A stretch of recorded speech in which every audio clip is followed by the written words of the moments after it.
When a wealthy rancher threw a penniless bride into the dirt in front of the entire town, everyone expected her story to end there.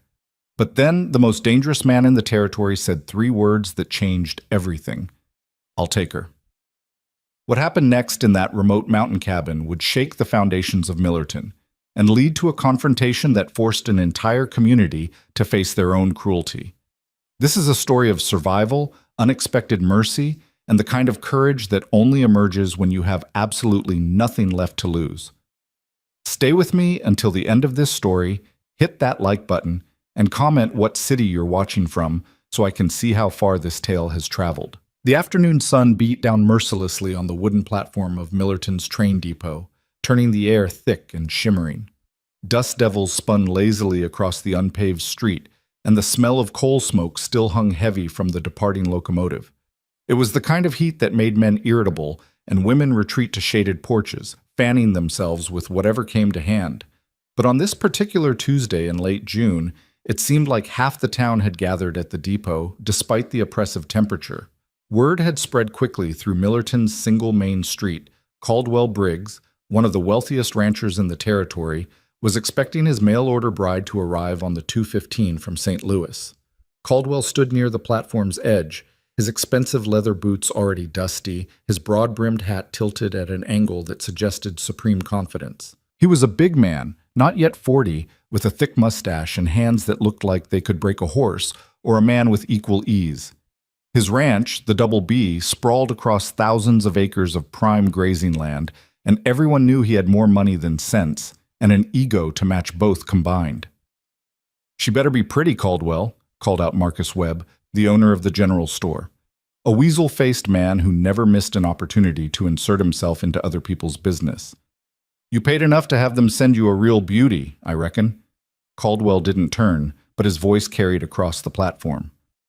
"Letter said she was educated, came from a good family back east. That's what matters for a man in my position. I need a wife who can host proper dinners, not some prairie girl who doesn't know a soup spoon from a shovel." Several men laughed. A cluster of women stood to one side, their faces hidden beneath bonnets, whispering among themselves. Eleanor Pritchard, the banker's wife and undisputed queen of Millerton society, watched with narrowed eyes, her lips pressed into a thin line of disapproval. Though whether she disapproved of Caldwell's methods or simply resented not being consulted was unclear. The train had barely hissed to a complete stop before Caldwell was striding forward, his chest puffed out like a rooster in a henhouse. The conductor stepped down first, followed by a cattle buyer everyone recognized, and then she appeared in the doorway of the passenger car. Eliza Harper was not what Caldwell, or anyone else, had expected. She was young, perhaps 23 or 24, with dark hair pulled back severely from a pale, drawn face. Her dress was gray, carefully mended in several places, and her traveling coat showed signs of being turned and restitched to extend its life.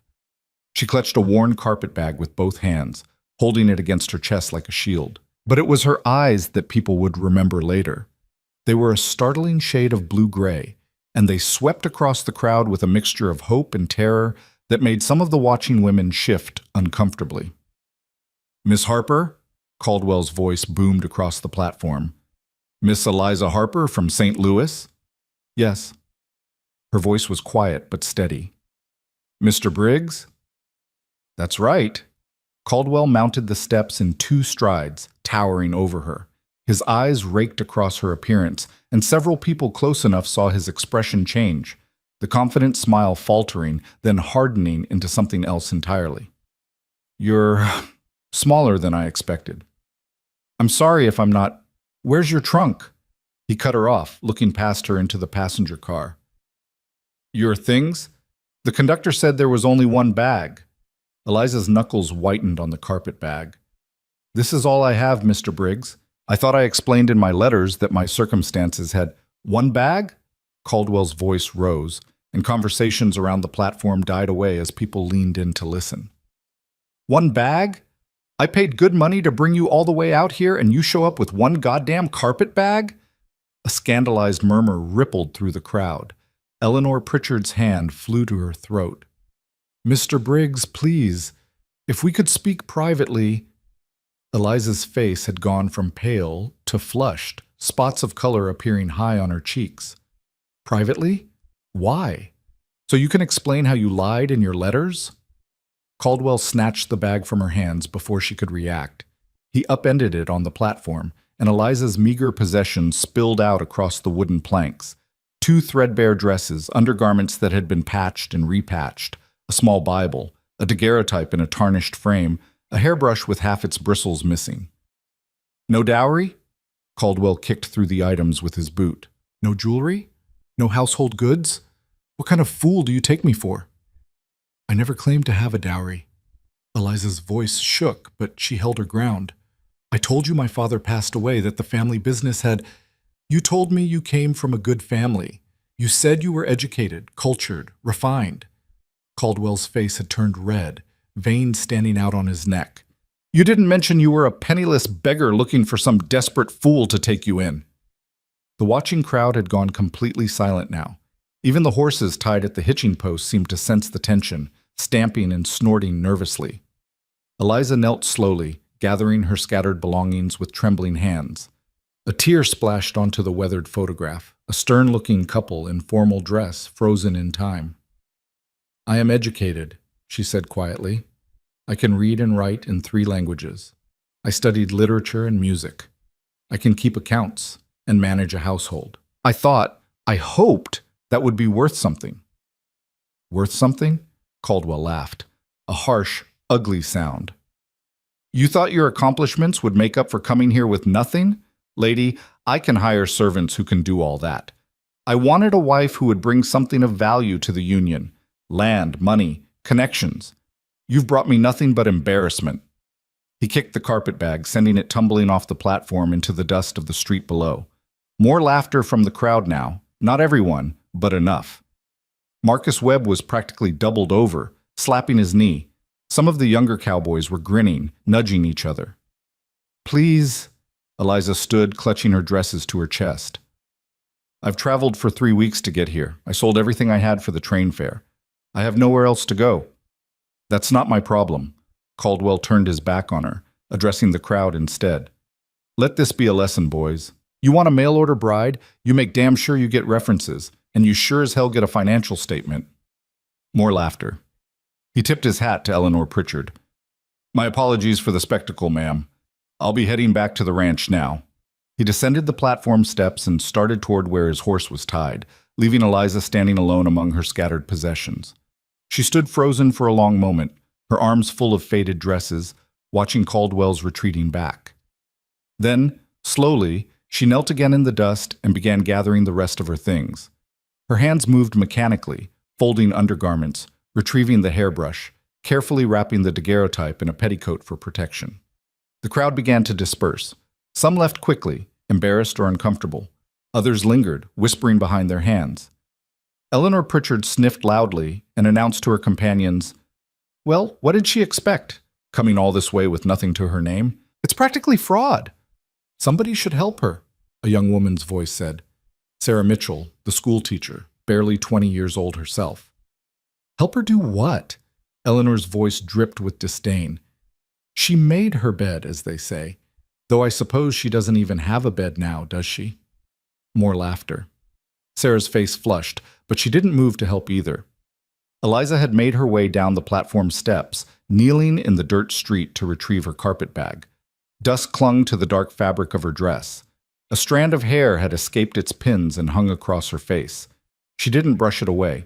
She just kept gathering her things, one item at a time, moving like someone in a dream, or a nightmare from which they couldn't wake. The afternoon sun blazed overhead. Sweat trickled down her back. Her throat was parched from the long train journey, and she couldn't remember the last time she'd eaten a proper meal. The platform was nearly empty now. Just a few stragglers remained, watching with either pity or amusement. That's when the shadow fell across her. Eliza looked up, squinting against the sun, and saw him for the first time. He was tall, well over 6 feet, with broad shoulders that strained the seams of a faded work shirt. His hair was dark, almost black, too long and tied back with a strip of leather. His face was weathered and hard-angled, with several days' worth of beard shadowing his jaw. But it was his eyes that struck her, pale gray, almost colorless, and looking at her with an intensity that made her breath catch. He wore dusty canvas pants tucked into worn boots and a leather vest over his shirt. A knife hung at his belt, along with other tools she couldn't identify. Everything about him spoke of a man who lived outdoors, who was more comfortable under open sky than under any roof. For a long moment, he just looked at her. Then he removed his hat, a simple, sweat-stained thing that had seen better days, and held it in his hands. "Ma'am?" His voice was low and rough, like he didn't use it often. "Name's Ronan Hale." Eliza struggled to her feet, still clutching her carpet bag. She was tall for a woman, but she barely came to his shoulder. I'm Eliza Harper." "I know." He glanced at the scattered items still on the ground, then back at her face. Heard what happened, heard what he said. Shame flooded through her, hot and suffocating. "I'm sorry you had to witness that." "Wasn't your fault?" He said it like a simple fact, not an opinion. "Man's a fool." Despite everything, Eliza felt a small, unexpected flutter of something in her chest. Not quite hope, but something in that neighborhood. "That's kind of you to say, Mr. Hale, but—" "Got a cabin. Up in the hills past the North Prairie. About 8 miles out." He spoke slowly, as if measuring each word before releasing it. "It's not much, but it's clean and dry. Got a good roof, good well, plenty of space." Eliza's heart began to pound. She didn't understand what he was saying, or rather, she was afraid to believe she understood. I don't... I'll take you there." He said it with the same level tone he might use to comment on the weather. "If you're willing, no obligations, just a place to stay until you figure out what's next." The few remaining people on the platform had gone completely still. Ronan Hale was something of a legend in Millerton. Not the friendly kind of legend, but the whispered sort. He came to town maybe once every few months for supplies, spoke to no one unless absolutely necessary, and lived somewhere up in the wild country where even the most adventurous ranch hands rarely ventured. There were stories, of course. Some said he'd killed a man back east. Others claimed he'd been a soldier who'd seen too much war. The friendliest version held that he'd simply had his heart broken and preferred solitude to society. Whatever the truth, everyone agreed on one thing. Ronan Hale didn't involve himself in other people's business. Ever. Until now. Marcus Webb found his voice first. "Now, hold on just a minute, Hale. You can't just... There are proprieties to consider." Ronan turned his head slowly to look at Marcus. He didn't say a word. He didn't have to. Marcus took a step back, his protest dying in his throat. "The lady needs help," Ronan said quietly. "I'm offering it. Don't see how that's anyone's business but hers and mine." "It's irregular," Eleanor Pritchard announced, her voice sharp with authority. "It's more than irregular. It's scandalous. An unmarried man and woman living under the same roof? I won't stand for it. The town council won't stand for it." Ronan looked at her the same way he'd looked at Marcus, calm, steady, and completely unmoved. "I live 8 miles from town, Mrs. Pritchard. Don't reckon the town council's jurisdiction reaches that far. And I don't reckon I asked your permission." Eleanor's face turned purple. "Well, I never... the audacity..." But Ronan had already turned back to Eliza. "Your choice, ma'am. You can stay here, try to find work in town, see if anyone will take you in." He paused, and something that might have been sympathy flickered in those pale eyes. "Or you can come with me. Won't be fancy, but you'll have food and shelter and be left in peace. I give you my word on that." Eliza looked around at the faces still watching from the platform. She saw curiosity, judgment, barely concealed contempt. She thought about trying to find a room at the boarding house, if they'd even take her without money. Thought about begging for work at the general store or the hotel. Thought about the way Caldwell Briggs had looked at her, like she was less than human, less than nothing. Then she looked back at Ronan Hale. He was a stranger. He was offering her something that society would condemn. But his eyes were steady and honest, and he'd been the only person in this entire town to show her a shred of human decency. "I'll come with you," she heard herself say. "Thank you, Mr. Hale. I accept your offer." A collective gasp went up from the platform. Eleanor Pritchard made a strangled sound of outrage. Ronan simply nodded once, then bent to gather the remaining items from the ground. He picked up the daguerreotype carefully, brushing dust from its tarnished frame before handing it to her. Your family? My parents. Eliza's voice caught. They passed 3 years ago. Yellow fever. I'm sorry. He said it simply, but she could tell he meant it. He collected the rest of her things with surprising gentleness for such large hands, placing them carefully back in the carpet bag. When everything was gathered, he straightened and looked toward the edge of town where a sturdy buckskin horse was tied. That's Shadow, he said, nodding toward the animal. He's steady, won't spook. You ever ride? A little, when I was younger. Good enough. It's a fair distance. We'll ride slow. As they walked toward the horse, Marcus Webb called out, You'll regret this, Hale. Mark my words, the council will have something to say about this arrangement. Ronan didn't turn around. They know where to find me. He secured Eliza's carpet bag to the saddle with practiced efficiency, then helped her mount. His hands on her waist were strong but impersonal, lifting her with an ease that suggested she weighed nothing at all. Then he swung up behind her, reaching around to gather the reins. Hold on, he said quietly, close to her ear. Long ride ahead. As the buckskin horse started forward at an easy walk, Eliza turned for one last look at Millerton's train depot. The crowd had thinned to just a handful of people now, their faces blurred by distance and the shimmer of heat. She wondered if she'd ever see this place again, wondered what she'd just gotten herself into, wondered if accepting help from a mysterious mountain man was an act of courage or desperation or simple madness. But as they left the town behind, heading north across the open prairie, where the grass stretched endlessly toward distant blue hills, she felt something she hadn't felt in months, a tiny, fragile possibility that perhaps her story wasn't over after all. The sun had begun its slow descent toward the western horizon, painting the sky in shades of amber and rose.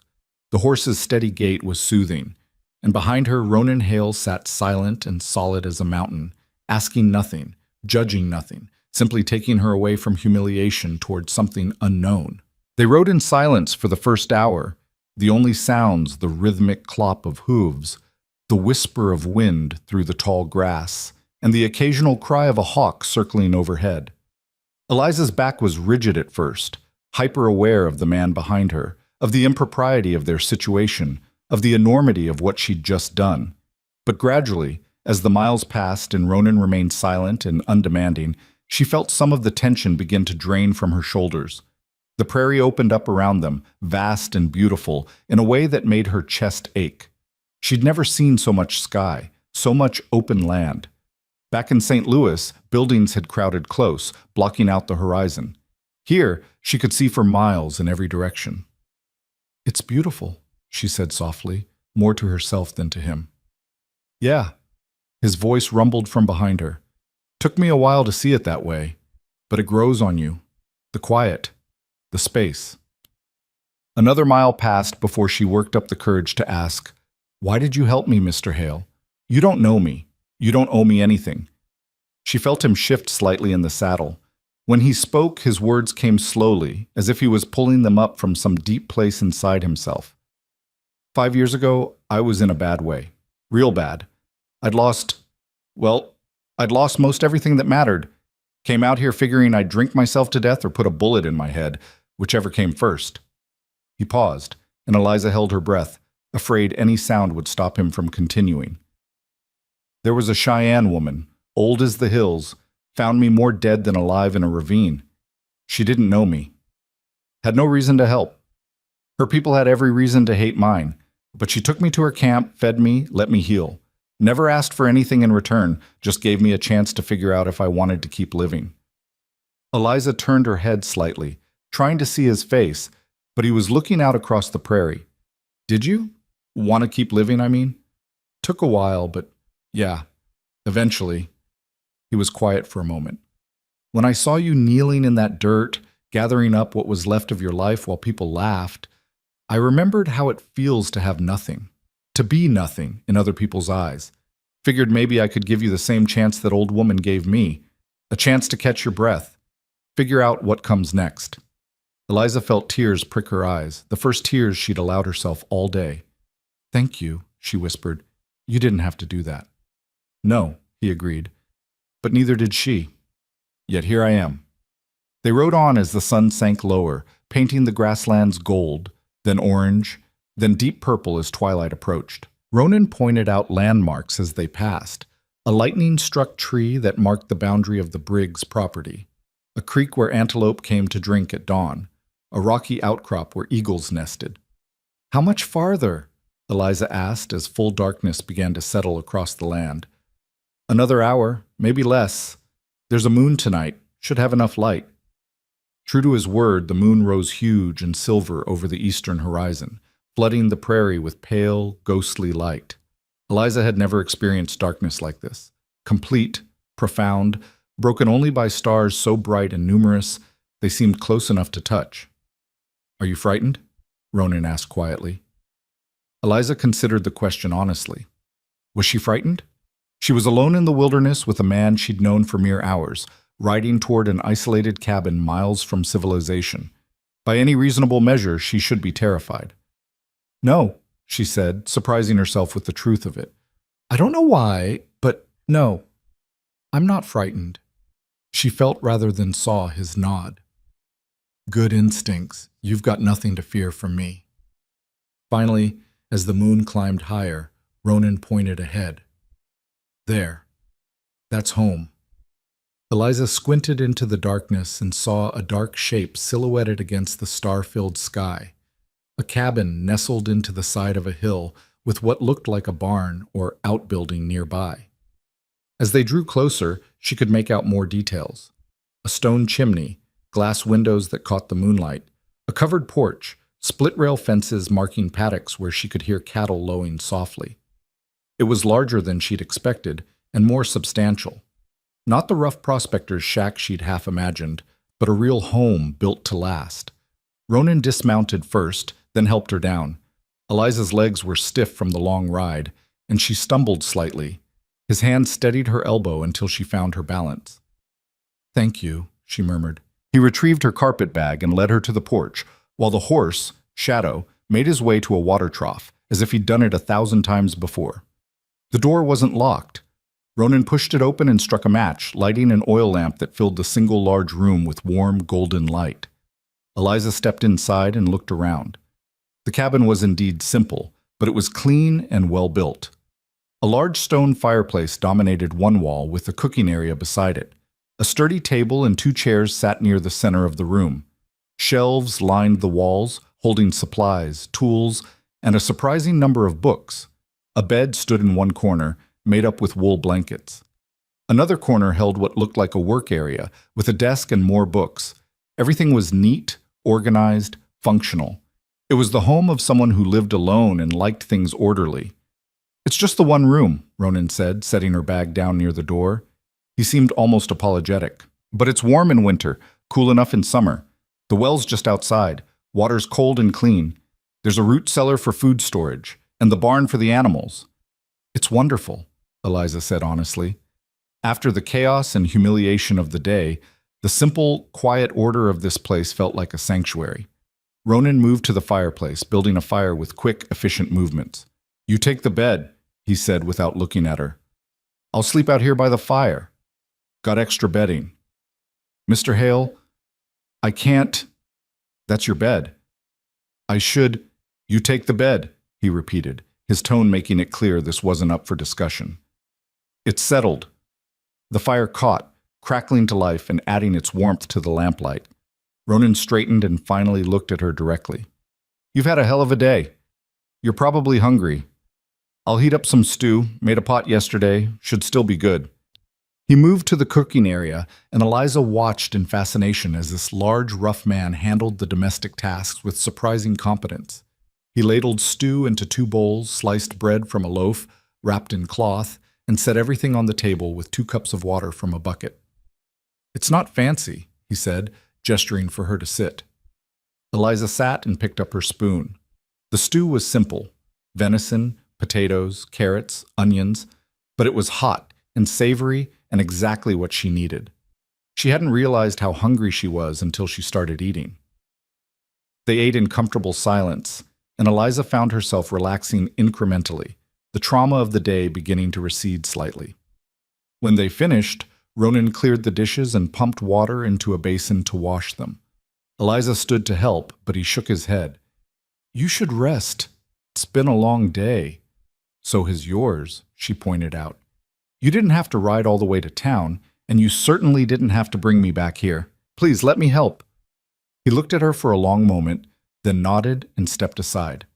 They worked together in silence, washing and drying the simple dishes and putting them away. It was oddly intimate, this quiet domestic cooperation, and Eliza was acutely aware of his presence beside her. The size of him, the competence of his hands, the way he moved with such economy of motion. When everything was cleaned and put away, an awkward silence fell. They stood in the middle of the cabin, suddenly formal, like strangers again. I should let you get some rest, Ronan said. He gestured toward the bed. There's a privacy screen I can set up if you'd like. Clean night clothes in that trunk at the foot of the bed. They might be big, but they're better than nothing. Thank you, Mr. Hale, for everything. I know I've said it before, but I truly don't know how to express my gratitude. No need. He moved to pull a folding screen from where it leaned against the wall, setting it up to partition off the corner with the bed. And you can call me Ronan. Don't stand much on formality out here. Then I'm Eliza. He nodded, then disappeared behind the screen for a moment, returning with his arms full of blankets and a pillow. He made himself a pallet by the fire with practiced efficiency. I'll be right here if you need anything, he said. Outhouse is about 20 yards behind the cabin. There's a lantern by the door if you need it in the night. Door bars from the inside if that makes you feel safer. Eliza hadn't even thought about barring the door, but the fact that he offered the option, that he understood she might need that reassurance, touched her deeply. Thank you, Ronan. He nodded once more, then turned his attention to the fire, banking it for the night. Eliza slipped behind the screen and found the trunk he'd mentioned. Inside were several shirts and sets of long underwear, all clean and smelling faintly of sage. She changed quickly, aware of every sound in the quiet cabin, and climbed into the bed. The mattress was filled with straw and surprisingly comfortable. The blankets were heavy and warm. Through the gap at the edge of the screen, she could see Ronan settling onto his pallet by the fire, his back to her, giving her what privacy he could in the single room. She lay in the darkness, listening to the fire pop and crackle, to the wind outside sighing through the grass, to the distant sounds of cattle and nightbirds. Her mind raced over everything that had happened: the train arriving, Caldwell's cruelty, the humiliation of kneeling in the dirt, and then this unexpected salvation. She should probably be frightened. She was alone with a man she barely knew, miles from civilization, with no way to call for help if she needed it. But somehow, lying in his bed while he slept on the floor to give her comfort and privacy, she felt safer than she had in months. Ronan? She called softly into the darkness. Yeah? Why do you live out here alone? A long silence. She thought he might not answer. Then, seemed easier than trying to fit in with people. After a while, the quiet gets to be a comfort instead of a curse. You stop having to pretend, stop having to explain yourself. Out here, you can just be. Eliza understood that more than he could know. That sounds peaceful. It is. Most days. Another silence, this one comfortable. Good night, Ronan. Good night, Eliza. Sleep well. She closed her eyes, exhausted beyond measure, and to her surprise, sleep came quickly. For the first time in weeks, maybe months, she slept without nightmares, cradled by the warmth of the fire and the quiet presence of a man who had shown her kindness when the rest of the world had shown her only cruelty. Outside, the prairie night deepened, stars wheeling overhead in their ancient patterns, and the wind sang soft songs through the grass around a small cabin where two damaged souls had found, for one night at least, a moment of peace. Eliza woke to the smell of coffee and wood smoke. For a disoriented moment, she couldn't remember where she was. The ceiling above her was rough-hewn timber, not the water-stained plaster of her boarding house room in St. Louis. The air smelled different, clean, with hints of pine and sage instead of coal smoke and cooking grease from a dozen tenement kitchens. Then memory flooded back. The train depot, Caldwell Briggs, her belongings scattered in the dust, and Ronan Hale, stepping forward when no one else would. She sat up slowly, pushing back the heavy wool blankets. Morning light streamed through the cabin's windows, painting everything in shades of gold. The privacy screen still stood where Ronan had placed it, and she could hear quiet movement from the other side, the clink of a cup, the scrape of a chair. "You awake?" His voice came from beyond the screen, careful not to startle her. "Yes." Eliza's own voice came out rough with sleep. "Good morning." "Morning. There's coffee if you want it, and I've got biscuits warming by the fire." Eliza dressed quickly in her gray traveling dress, the better of her two options, and did what she could with her hair, braiding it and pinning it up with trembling fingers that had nothing to do with the morning chill. When she emerged from behind the screen, she found Ronan standing by the open door, looking out across the prairie with a cup of coffee in his hand. He turned when he heard her, and she was struck again by how his eyes seemed to see everything, not in an invasive way, but with a quiet attention that suggested he noticed details other people missed. "Sleep well?" he asked. "Better than I have in months, actually." It was true. And saying it aloud made her realize just how exhausted she'd been for so long. He nodded toward the table where a second cup sat steaming beside a plate of biscuits and what looked like honey. "Help yourself.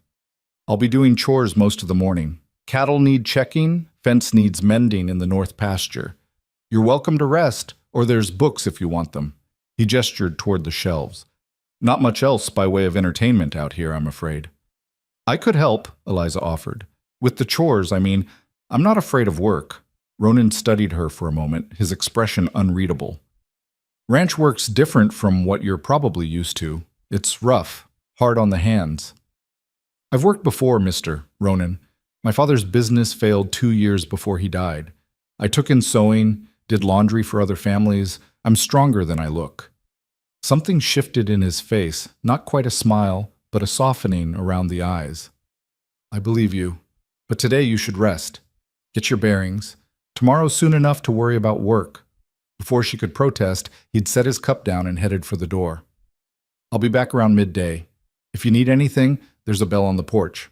Ring it, and I'll hear it wherever I am."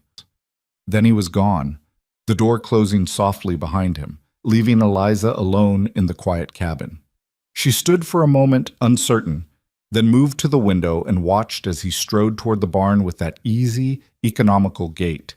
He moved like someone who never wasted motion, who understood his body and the land around him with the kind of intimacy that only came from years of solitary living. The coffee was strong and hot, slightly bitter, but warming. Eliza carried her cup to the shelves and examined the books with growing surprise. She'd expected practical manuals, maybe a Bible, perhaps a dime novel or two. Instead, she found Shakespeare, Dickens, volumes of poetry, books on philosophy and natural history, even a worn copy of Leaves of Grass that looked like it had been read many times.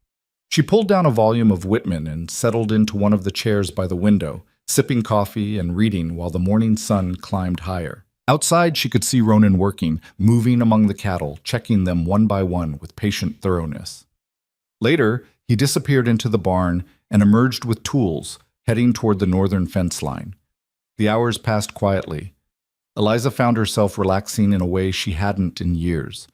There was something profoundly peaceful about this place, the silence broken only by wind and bird song, the vast openness of the land, the absence of judgment or expectation. Around midday, as Ronan had promised, he returned to the cabin. His shirt was dark with sweat despite the cool air, and there was a smudge of dirt across his jaw. "There's a creek about a quarter-mile east," he said, washing his hands in the basin. "Water's cold but clean if you want to bathe. I can heat water on the fire if you'd rather. And there's a washtub in the barn." Eliza felt a flush creep up her neck. The intimacy of discussing bathing arrangements with a man she barely knew was both mortifying and oddly touching in its practicality. "The creek sounds fine, if you're sure it's safe." "Safe as anywhere. I'll show you the path. Make sure you know the way back." After a simple lunch of bread, cheese, and cold venison, Ronan led her along a winding trail through the tall grass. The creek, when they reached it, was a ribbon of silver cutting through a grove of cottonwood trees. The water ran clear over smooth stones, and the sound of it was like music. "Current's not strong here," Ronan said, pointing to a pool where the water deepened and slowed. "Bottom's sandy. Good place to wash. I'll head back. You take your time. Just follow the trail when you're done. Can't get lost. Cabin's due west, and you can see it from that rise over there." He was already turning to leave when Eliza found her voice. "Ronan, thank you for being thoughtful about everything. He paused, his back still to her. You've got nothing to thank me for. It's just common decency. No, she said softly. It's much more than that. And I think you know it. He didn't answer, but she saw his shoulders shift slightly, some tension releasing. Then he continued down the trail, leaving her alone with the singing water and the whispering trees. Eliza bathed quickly in the cold creek, gasping at the temperature, but reveling in the cleanliness. She washed her hair and her undergarments, spreading them on sun-warmed rocks to dry, while she sat wrapped in her petticoat, feeling the sun on her face and the wind in her wet hair. For the first time since her parents died, she felt something like hope. The days began to settle into a rhythm. Ronan rose before dawn and worked until sunset, managing the small herd of cattle, maintaining fences and buildings, hunting when they needed meat. Eliza watched and learned, and despite his initial reluctance, Ronan gradually allowed her to help with small tasks. She started with the cabin itself. It was clean, but it had the barren functionality of a place where someone simply existed rather than lived. Eliza began making small changes, organizing the shelves more efficiently, creating labels for the various supplies using scraps of paper and charcoal, arranging the books by subject rather than randomly. You don't have to do that, Ronan said one evening, watching her work. I want to. It gives me something useful to do. And besides, she gestured at the newly organized shelves, don't you find it easier to locate things now? He studied the shelves with a considering look. Yeah, actually I do. She also took over the cooking, which Ronan surrendered with obvious relief. His meals had been sustaining but monotonous, the same stew, the same cornbread, the same pattern repeated endlessly. Eliza began experimenting with the supplies in the root cellar, creating variations, adding herbs she found growing near the creek.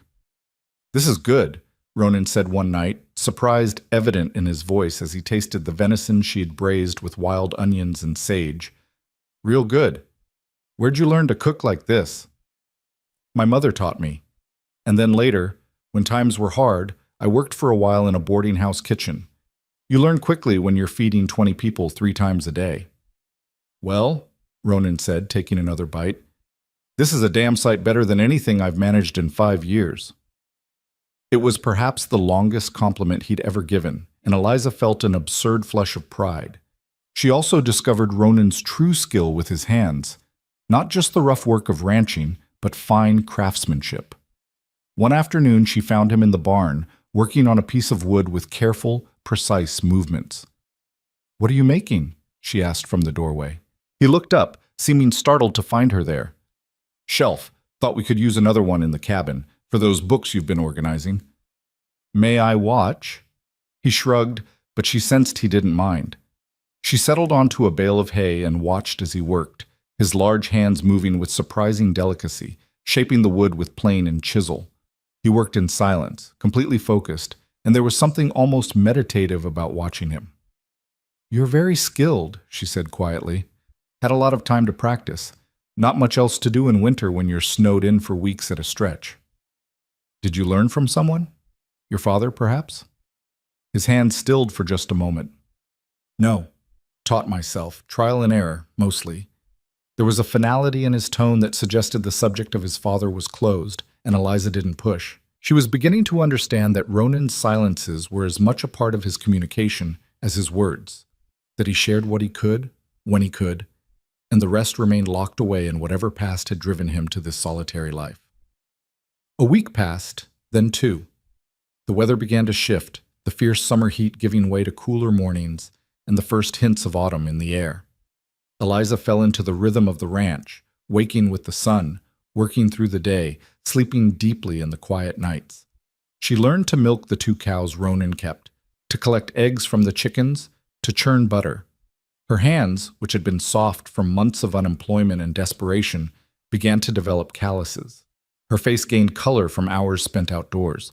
She felt herself growing stronger, both physically and in some deeper way she couldn't quite name. Ronan remained courteous but distant, always maintaining that careful space between them. He slept by the fire every night, never complained, never presumed. During the day they worked in companionable silence, occasionally punctuated by brief conversations about practical matters. Whether they needed more firewood, if the chickens were laying well, when he should ride to town for supplies. But sometimes, in unguarded moments, Eliza would catch him watching her with an expression she couldn't quite read. Not desire, exactly, but something closer to puzzlement, as if he couldn't quite figure out how she'd come to be there, disrupting the careful solitude he'd built around himself. It was during the third week that things began to shift in ways neither of them expected. Eliza had been exploring the area around the cabin, learning the landscape, when she discovered a small garden plot behind the barn, completely overgrown with weeds. "What was this?" she asked Ronan that evening. He glanced up from the leather straps he was mending. "Garden. Tried to keep vegetables a few years back, gave it up." "Why?" He shrugged. "Seemed like a lot of work for just one person.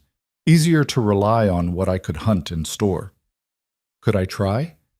The words came out before she'd fully thought them through. "To revive it, I mean. For next spring?" Ronan set down his work and looked at her directly. "You planning to stay till spring?" The question hung in the air between them, heavy with implications neither was ready to address. Eliza felt her heart beat faster. "I don't know," she said honestly. "I don't have anywhere else to go.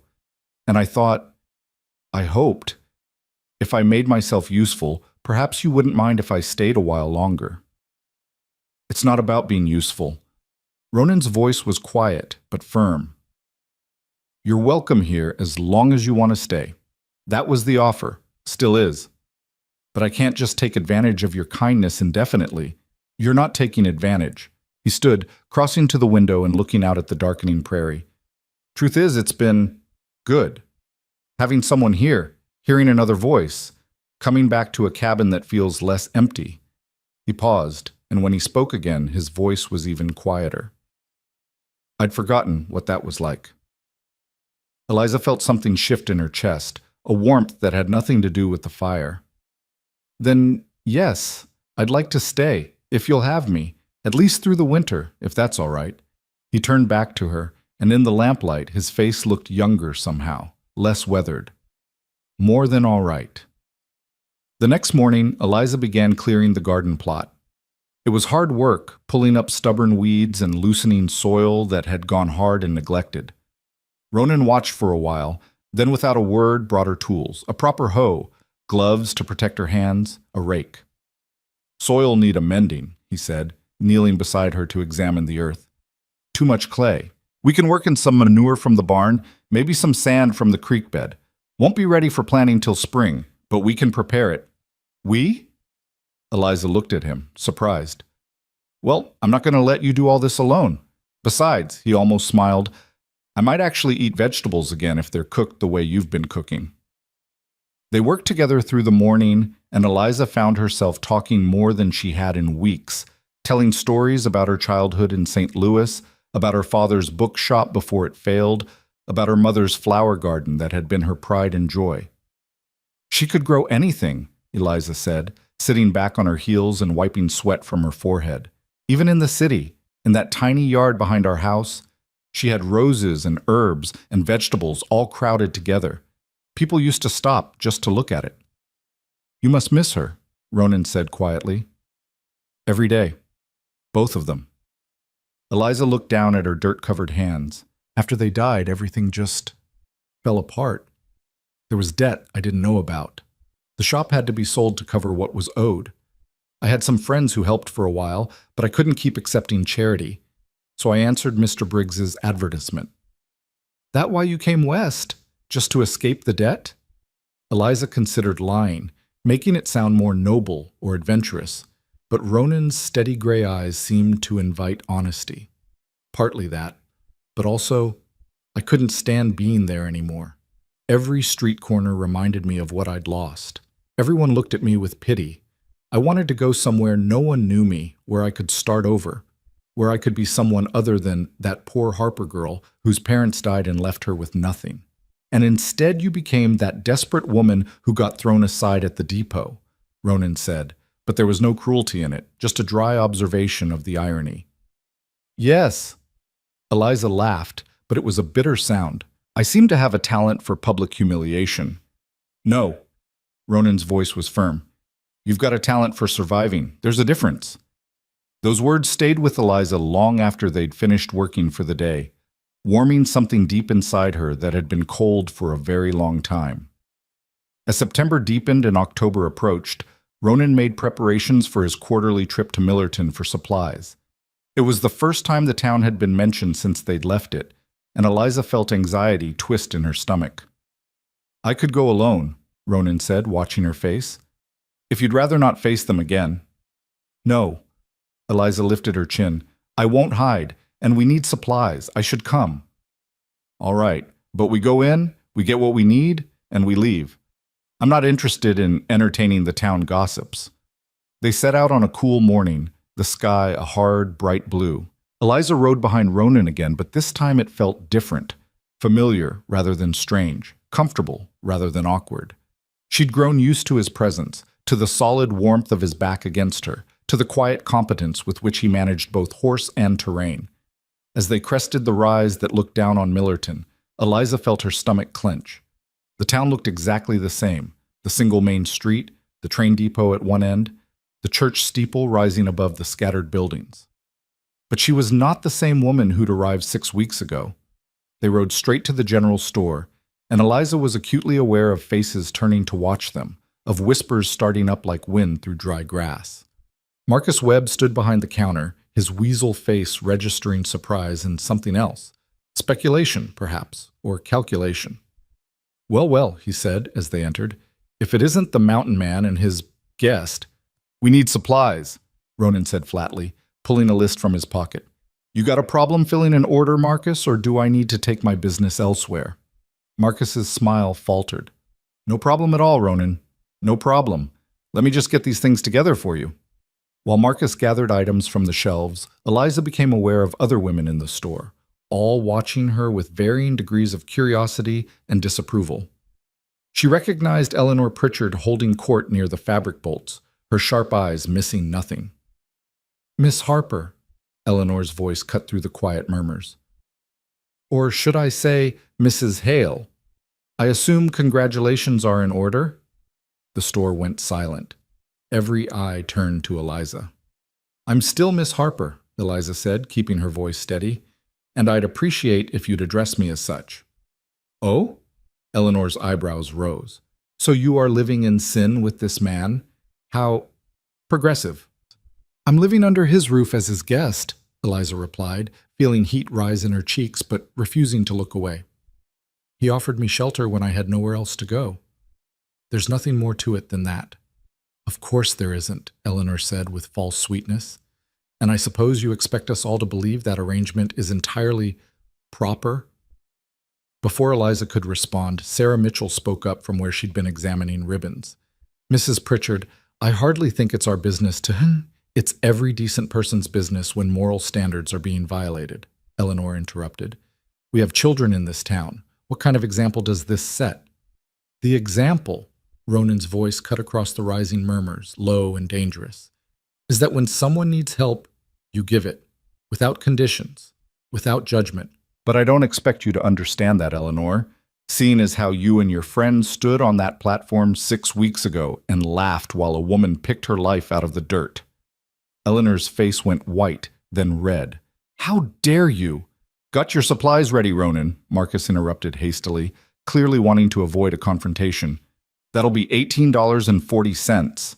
Ronan paid without another word, gathered the boxes, and headed for the door.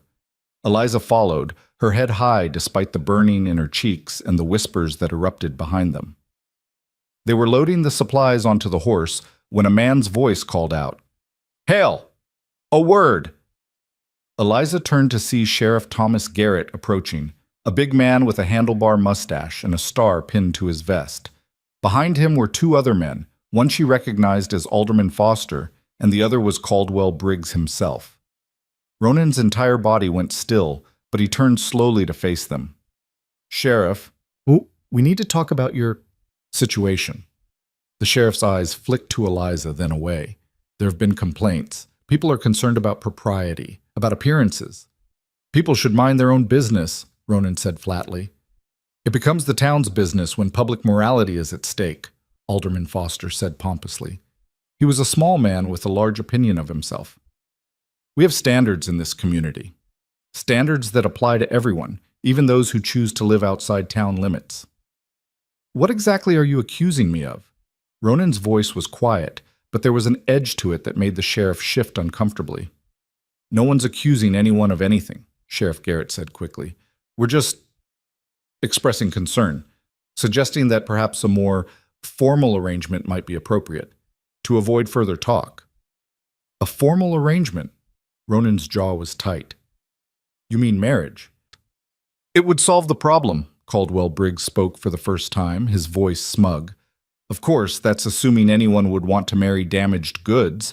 Maybe she's hoping you'll be desperate enough eventually. Eliza felt something snap inside her. How dare you, she said, her voice shaking with fury. You humiliated me. You threw away a human being because I didn't come with enough money to satisfy your greed. And now you have the audacity to stand there and… Eliza. Ronan's hand touched her elbow gently. He's not worth it. Listen to your keeper, girl, Caldwell sneered, though I'm surprised Hale here has lasted this long without sampling what he's keeping under his roof. Unless he already has, in which case… He didn't finish the sentence. Ronan moved faster than Eliza would have thought possible, and suddenly Caldwell was on the ground, Ronan standing over him with his fists clenched. You'll keep your filthy mouth shut about her, Ronan said, his voice deadly calm, or I'll shut it for you, permanently. That's assault, Alderman Foster squeaked. Sheriff, you saw that. Arrest him. Sheriff Garrett looked between Ronan and Caldwell, who was picking himself up from the dust, his nose bleeding. I saw Caldwell slip and fall. Clumsy of him. Ronan, you and Miss Harper should probably head home now. Sheriff, I demand, Foster began. You demand nothing, Foster, the sheriff cut him off. Caldwell insulted a lady. He got what he deserved. Now everyone go home before I arrest the whole lot of you for disturbing the peace. Ronan helped Eliza onto the horse without a word, then swung up behind her. As they rode out of town, Eliza could feel him shaking, not with fear, she realized, but with barely controlled rage. They were a mile out before he finally spoke. I'm sorry you had to hear that. I'm not. Eliza surprised herself with the truth of it. I'm tired of being talked about like I'm not there, like I don't have a voice. And I'm grateful you stood up for me. He had no right. No, he didn't. But Ronan, they're going to keep talking, keep causing trouble. The sheriff was kind today, but they could make things difficult for you. For us both. Let them try. His voice was grim. I don't give a damn what they think. Maybe you should. Eliza twisted slightly to look at him. Maybe we should think about what they're suggesting. Ronan went very still. What are you saying? I'm saying that maybe they're right. Maybe a marriage of convenience would solve the problem. You'd be protected from their gossip, and I'd have security, legal protection. It doesn't have to mean anything more than that, just a practical arrangement. No. The word was flat, final. Why not? It makes sense. Because you deserve better than that. Ronan's voice was rough. You deserve someone who marries you because he wants to, not because a bunch of small-minded idiots force his hand. You deserve love and choice and all the things you should have had before everything went wrong. I won't take that away from you just to shut up the gossips. Eliza felt tears prick her eyes. What if I don't care about that anymore? What if I just want safety and a home and someone who treats me with basic human decency?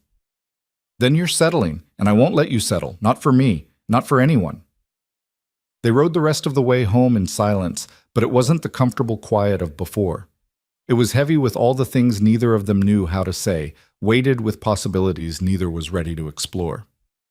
That night, Ronan chopped firewood long after dark, the sound of the axe biting into wood echoing across the prairie like a heartbeat. And Eliza lay in the bed that had become hers, staring at the ceiling and wondering when exactly she'd stopped thinking of this place as temporary shelter and started thinking of it as home. The tension from their trip to Millerton settled over the cabin like a low-hanging cloud that refused to break. In the days that followed, Ronan threw himself into work with almost desperate intensity, leaving before dawn and returning after dark, his face drawn and his eyes avoiding hers. Eliza tried to maintain their routine, but something had shifted between them, and the easy companionship they'd built over the past weeks felt fragile now, like ice over a river that might crack at any moment. October brought cold winds sweeping down from the north, carrying the promise of winter. The prairie grass turned golden brown, and the leaves on the cottonwoods along the creek blazed yellow and orange before falling to carpet the ground. Eliza spent her days preserving what she could from the root cellar, mending clothes and preparing the cabin for the harsh months ahead. It was during one of these quiet afternoons while she was darning socks by the window that she saw the rider approaching from the east. Her heart seized with an inexplicable sense of dread as she recognized the young man, Tommy Wheeler, who worked odd jobs around Millerton and sometimes carried messages for the sheriff. She stepped onto the porch as he drew near, his horse lathered and breathing hard. "Miss Harper," Tommy called out, pulling his mount to a stop. He couldn't have been more than 17 with a thin face and worried eyes. "I need to speak with Ronan Hale. Is he here?" "He's checking the north fence line. What's this about?" Tommy shifted in his saddle, clearly uncomfortable. "Maybe I should wait for him to come back. Tommy Wheeler, you rode that poor horse nearly to death getting here. Tell me what's going on." The young man swallowed hard. "Sheriff Garrett sent me. He wanted to give Mr. Hale a warning, private-like. There's going to be a meeting tonight at the town hall. The council's calling it. They're planning to come out here tomorrow, with the sheriff, to bring you both back to town for a hearing." Eliza felt the blood drain from her face. "A hearing? On what grounds?" "Violation of public morals, they're calling it. Cohabitation without marriage. Mrs. Pritchard's been stirring folks up, and Alderman Foster's pushing hard. Says it's about upholding community standards." Tommy's face flushed. "Begging your pardon, Miss Harper, but it's all hogwash if you ask me. My ma says those people should mind their own business." "Your mother sounds like a wise woman." Eliza tried to keep her voice steady. "Thank you for the warning, Tommy. Would you like some water? Something to eat before you ride back?" "No, ma'am. I should get going before I'm missed. But Miss Harper?" He leaned down from the saddle, his young face earnest. "Sheriff Garrett? He's a decent man. He doesn't hold with all this, but his hands are tied when the council votes. Just be prepared is all." He wheeled his horse around and headed back the way he'd come, leaving Eliza standing on the porch with her heart hammering against her ribs. She was still standing there when Ronan emerged from the barn an hour later, leading Shadow. He took one look at her face and crossed the distance between them in quick strides. "What happened?" She told him, watching his expression darken with each word. When she finished, he stood silent for a long moment, his jaw working. "They can't force us to do anything," he said finally. "We're not breaking any laws." "Aren't we?" Eliza's voice came out sharper than she intended. "I don't know what the laws are out here, Ronan. I don't know what authority they have. But I do know that if they decide we're a problem, they can make our lives very difficult. Let them try." But there was something hollow in his defiance now. "And what then? They could charge you with something, jail you. They could force me to leave. They could—" Her voice broke, and she turned away, wrapping her arms around herself against the cold wind. Ronan's hand settled on her shoulder, warm and solid. "Eliza, look at me." She turned back, and the expression in his gray eyes made her breath catch. "No one is taking you anywhere you don't want to go. No one is separating us unless that's what you want. You understand me? But what can we do? We face them. Tomorrow, when they come, we face them. And we tell them the truth, that you're here because I offered you shelter, and you stayed because you chose to. That's nobody's business but ours. The truth didn't matter much in town last time. Then we'll make it matter." His hand squeezed her shoulder gently, then fell away. "Get some rest tonight. Tomorrow's going to be a long day." But neither of them rested well that night. Eliza lay awake listening to Ronan move restlessly by the fire. And when she finally did sleep, her dreams were full of angry faces and pointing fingers, and the sound of Caldwell Briggs's laughter echoing across an empty depot platform. She woke to the rumble of thunder and the drum of rain on the roof. Through the window, she could see dark clouds massing on the horizon, moving fast. The air had that electric quality that came before a serious storm, and the cattle in the pasture were lowing nervously. "Storm's going to be bad," Ronan said, already dressed and moving around the cabin with purposeful efficiency. Need to secure everything before it hits. They worked together through the morning, bringing in extra firewood, checking that the shutters were sound, making sure the animals had shelter. The wind picked up steadily, and by midday it was howling across the prairie like a living thing, bending the grass flat and tearing at anything not firmly anchored. The rain started just after noon. Not a gentle shower, but a deluge that turned the world gray and made it impossible to see more than a few yards in any direction. Lightning split the sky in jagged white lines, and thunder shook the cabin's foundations. "They won't come in this," Eliza said, watching water sheet down the windows. "They'd have to be insane." "You don't know how stubborn people can be when they think righteousness is on their side." Ronan stood by the door, his face grim. "But you might be right. This is dangerous riding weather." The storm intensified through the afternoon, becoming the kind of tempest that old-timers would talk about for years afterward. The wind screamed and tore at the cabin, and rain hammered down so hard it sounded like bullets hitting the roof. Lightning turned the world into stark snapshots of black and white, and thunder followed so close it made Eliza's ears ring. She was helping Ronan secure a shutter that had worked loose when she saw them. Lights in the distance, moving through the storm like malevolent fireflies. "Ronan." Her voice was barely audible over the wind. "Someone's coming." He followed her gaze and cursed softly. "Get inside. Bar the door if anything happens." "I'm not leaving you out here. Eliza, please. Just do as I say."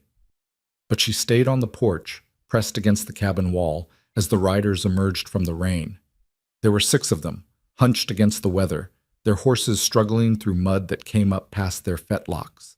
They carried torches that sputtered and smoked in the downpour, and as they drew closer, Eliza could make out faces. Sheriff Garrett led the group, his expression a mixture of determination and discomfort. Behind him rode Alderman Foster, looking like a drowned rat but grimly satisfied. Then came 2 other council members Eliza didn't know by name, and finally, bringing up the rear, Caldwell Briggs and another rancher, both carrying rifles across their saddles.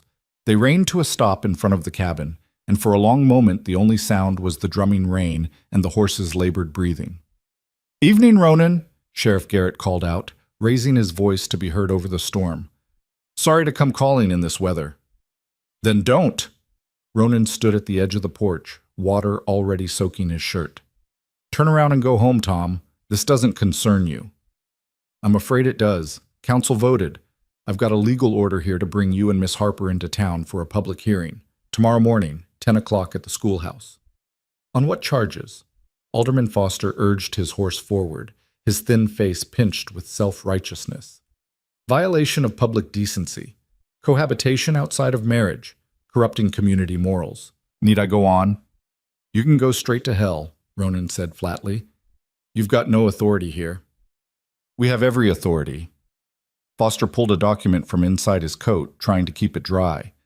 "This is a legal summons signed by all 7 council members and witnessed by the territorial judge in Silver Creek.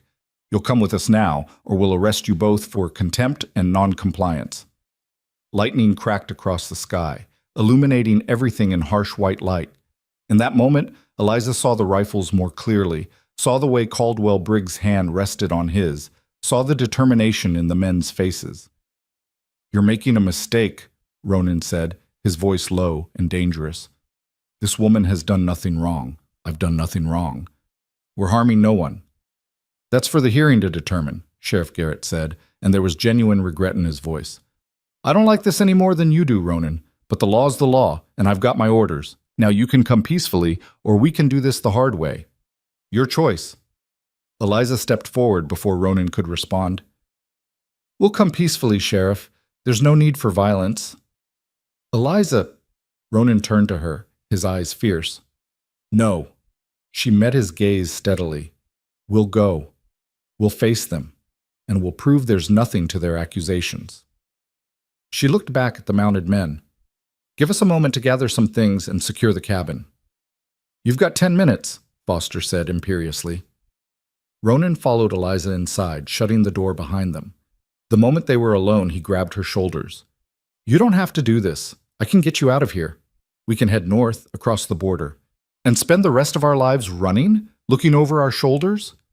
Eliza shook her head. "No, I'm tired of running, Ronan. I've been running since my parents died, from debt, from memories, from myself. I won't do it anymore. They could force you to leave, could force us apart. Then we fight to stay together. But we fight with truth, not by fleeing. She reached up and touched his face, feeling the roughness of his beard, the warmth of his skin. You once told me you didn't know if you wanted to keep living. That old woman gave you a choice. This is my choice. To stand and face this. With you. Something in his expression cracked, and for a moment she saw past all his careful walls to the man underneath, lonely, scared, and trying desperately not to hope for something he thought he didn't deserve. All right, he said hoarsely. We'll face them. Together. They gathered a few essentials, clean clothes, the daguerreotype of Eliza's parents, Ronan's knife. Then they secured the cabin as best they could, banked the fire, and stepped back out into the storm. The ride to Millerton was a nightmare. The rain came in sheets, driven by wind that threatened to unseat them from the saddle. The prairie had turned to a sea of mud, and the horses struggled with every step. Lightning cracked overhead, and twice they had to stop when the animals spooked at the thunder. Eliza rode behind Ronan again, clinging to his waist, her face pressed against his back. She could feel the tension in his body, the barely controlled fury at being forced into this situation. But his hands on the reins were steady, and when lightning revealed the path ahead, he guided Shadow with sure competence. It took them nearly 3 hours to cover the 8 miles to town. By the time they arrived, it was full dark, and the storm had reached a fever pitch. The streets of Millerton were deserted, everyone sensible having taken shelter. The sheriff led them to the jailhouse, a sturdy stone building that squatted at the edge of the main street like a toad. "You're not putting us in cells," Ronan said as they dismounted. It wasn't a question. "No cells," Sheriff Garrett agreed. "You can wait in the office. There's a stove, coffee. I'll have someone bring you supper." "How generous," Ronan's voice dripped sarcasm. "I'm trying to be decent about this, Hale. Don't make it harder than it has to be." The jailhouse office was sparse but dry. A pot-bellied stove radiated welcome heat, and there were 2 chairs and a desk piled with papers. The sheriff left them there, posting a deputy outside the door. A formality, since where would they run to in this weather? Eliza stood by the stove, trying to wring water from her skirts, while Ronan paced the small room like a caged animal.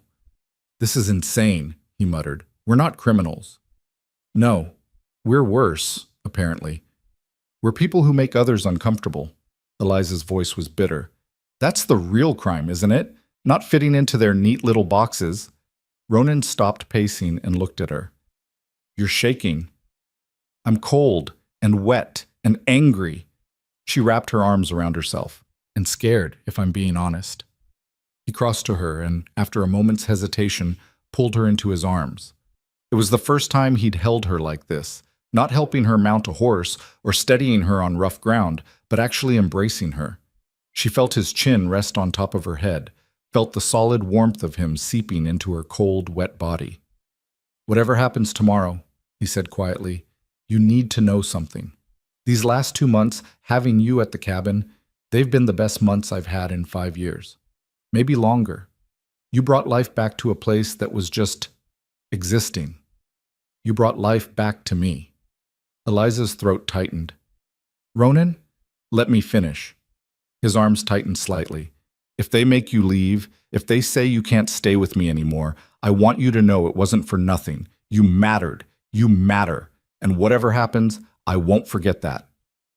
Eliza turned in his arms so she could see his face. In the dim light from the stove, his eyes looked almost black, and the vulnerability in them made her heart ache. "It wasn't just me," she said softly. "You gave me shelter when I had nothing. You treated me with kindness when everyone else saw me as a burden or a joke. You made me feel human again, like I was worth something." They stood like that for a long time, holding each other while the storm raged outside and the uncertain future waited just beyond the dawn. Sleep came in fitful snatches, both of them dozing in the chairs by the stove. The deputy brought them bread and stew around midnight, looking embarrassed to be guarding them. The storm finally began to ease toward morning, the rain settling into a steady drizzle and the thunder moving off to the east. When dawn broke gray and cold over Millerton, Sheriff Garrett appeared with fresh coffee and the news that the hearing would begin at 10, as scheduled. "The schoolhouse is already filling up," he said, not meeting their eyes. "Seems like half the territory wants to see this." "Of course they do," Eliza said quietly. "Public humiliation as entertainment. It's what they do best." At 9:30, the sheriff escorted them through the muddy streets to the schoolhouse. People lined the boardwalks despite the drizzle, watching them pass with expressions ranging from curiosity to hostility to pity. Eliza kept her head high, her hand tucked through Ronan's arm, feeling his muscles like iron beneath her fingers. The schoolhouse was packed. Every bench was filled, and people stood along the walls and crowded in the doorway. A table had been set up at the front of the room, behind which sat the 7 members of the town council.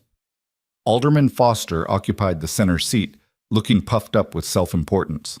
Eleanor Pritchard sat to his right, her face set in lines of grim satisfaction. A space had been cleared in front of the table, a kind of dock where Eliza and Ronan were directed to stand. The crowd fell silent as they took their positions, and Eliza felt hundreds of eyes boring into her back. Foster gavelled the room to order with relish. "This hearing is now in session. We are gathered to address charges of moral impropriety against Ronan Hale and Eliza Harper, who have been living together without benefit of marriage for the past 2 months. 10 weeks, Eleanor Pritchard corrected primly. 10 weeks of flagrant disregard for common decency." "The exact duration is immaterial," Foster continued. "What matters is that this behavior has been ongoing, public, and in direct violation of the moral standards this community holds dear. Mr. Hale, Miss Harper, how do you respond to these charges?" Ronan's voice was steady and cold. "I respond that they're none of your damn business. What happens on my land, in my home, is between Miss Harper and myself. Not you, not this council, not this town." Murmurs rippled through the crowd. Foster's face reddened. "Everything that affects the moral character of this community is our business, Mr. Hale. We have children here, families. We cannot allow such blatant immorality to go unchallenged." "What immorality?" Eliza heard her own voice, strong and clear, cutting through the whispers. "Mr. Hale offered me shelter when I was destitute. He has treated me with nothing but respect and propriety. If that's immoral, then I'd like to know what you call leaving a woman to starve in the street because she didn't come with enough money to satisfy a greedy man's demands." Her eyes found Caldwell Briggs in the crowd, and he shifted uncomfortably. "That's different," Foster began. "How is it different?" Eliza stepped forward, and she felt Ronan's hand at her back, supporting her. "You want to talk about morality? Let's talk about the morality of a town that laughed while I knelt in the dirt gathering my belongings. Let's talk about the morality of judging 2 people who have done nothing but survive the best way they know how." "You're living in sin," Eleanor Pritchard's voice rang out. "Sharing a home, unchaperoned, unmarried, it's scandalous." "We share a home," Eliza agreed. "Mr. Hale sleeps by the fire. I sleep in the bed. He has never once compromised my virtue or presumed anything beyond basic hospitality. If you find something sinful in that, Mrs. Pritchard, I suggest the sin is in your own mind, not in our actions." A shocked gasp went up from the assembly. Eleanor's face turned purple. "This is outrageous!" Foster hammered his gavel. "You will not speak to a council member in that manner." "Then perhaps the council members should stop making unfounded accusations." Eliza's voice rose, powered by weeks of pent-up frustration and fear. "You dragged us here in the middle of a storm. You threatened us with arrest. You've paraded us in front of the entire town like criminals. And for what? For having the audacity to survive? For finding kindness where we didn't expect it? For violating community standards," Foster shot back. "Standards that exist for good reason. A man and woman cannot simply live together without marriage. It's improper. It's immoral. It sets a dangerous precedent. Then make it proper." The voice came from the back of the room, and everyone turned. Sarah Mitchell, the young schoolteacher, stood with her hands clasped in front of her, her face flushed, but determined. "Instead of tearing them down, help them. If marriage is what's required for propriety, then marry them." "That's not," Foster spluttered. "Why not?" Another voice, this time from the side. Eliza recognized the woman as Tommy Wheeler's mother, a sturdy woman with kind eyes. "Girl needs protection. Hale's offering it. Seems to me a wedding would solve everyone's problems. It's not that simple, Eleanor protested. You can't just force two people to marry. You were ready enough to force them apart, Mrs. Wheeler shot back. Seems like forcing them together would be more Christian, if you ask me. The room erupted in competing voices, some supporting the suggestion, others arguing against it. Foster gavelled desperately for order, but the crowd had moved past his control. Through it all, Eliza stood frozen, her heart pounding. She felt Ronan's hand tighten on her back, felt him lean close so only she could hear. You don't have to do this, not like this, not because they're forcing you. She turned to look at him, this man who had saved her when he had every reason to walk past, who had given her shelter and asked nothing in return, who had defended her honor at the cost of his own peace, who slept on the floor every night so she could have his bed, who looked at her like she mattered, like she was worth something, even when she felt worthless. And she realized something that should have terrified her, but instead felt like the most natural thing in the world. What if I want to? She said quietly, so only he could hear beneath the chaos. What if it's not about them anymore? What if it's about us? His eyes widened, and she saw hope and fear war across his face. Eliza, don't say that because you feel pressured. I'm saying it because it's true. She reached up and took his hand, threading her fingers through his. These last 10 weeks, I've been happier than I've been since before my parents died. I wake up every morning, and I'm grateful to be there. With you. That cabin in the hills, it's become home. You've become... She couldn't finish, couldn't quite put words to what he'd become, but she saw in his eyes that he understood. The room had gone quiet again, everyone watching them, but for once Eliza didn't care. Let them watch. Let them see. Ronan's free hand came up to cup her face, his thumb brushing across her cheekbone with devastating gentleness. You're sure? I've never been more sure of anything. He took a breath, then turned to face the council table and the watching crowd. His voice, when he spoke, was clear and firm. All right, you want us married? We'll marry. But not because you're forcing us, not because you've decided to enforce your standards on us. We're doing this because we choose to, because Miss Harper deserves the protection and security that marriage provides, because I'd be honored to call her my wife, and because regardless of what any of you think, we've already built something worth protecting. He looked down at Eliza, and his next words were clearly meant for her alone, though everyone in the room heard them. Eliza Harper, will you marry me? Not because the town demands it, not to save face or satisfy propriety, but because I'm asking, because I want you to. Because these last 10 weeks with you have been worth more than the 5 years before them, and I don't want them to end. Tears spilled down Eliza's cheeks, but she was smiling. Yes, I'll marry you. The room exploded in sound, some cheering, some gasping, Eleanor Pritchard making a strangled sound of outrage. Foster tried to gavel for order, but nobody was listening anymore. Ronan pulled Eliza close, and for a moment they stood wrapped in each other's arms, while chaos swirled around them. When they finally pulled apart, Eliza saw that his eyes were suspiciously bright. Well, he said, his voice rough. That's settled then. That's settled, she agreed, laughing through her tears. Sheriff Garrett stepped forward, a small smile tugging at his mouth. Seeing as how we're all here anyway, and the preacher's in the building, might as well make it official. Unless you folks want to wait? Eliza and Ronan looked at each other, and some silent communication passed between them. Now's fine, Ronan said. Now's perfect, Eliza agreed. And so it was that in a crowded schoolhouse on a gray October morning, with half the territory as witnesses and scandal still hanging in the air like smoke, Ronan Hale and Eliza Harper joined their lives together in a way that neither of them had planned, but both of them chose. When the preacher pronounced them married and Ronan kissed her, a brief, gentle press of lips that promised more later, the crowd's reaction was mixed. Some cheered genuinely, moved by what they'd witnessed. Others clapped politely, satisfied that propriety had been restored.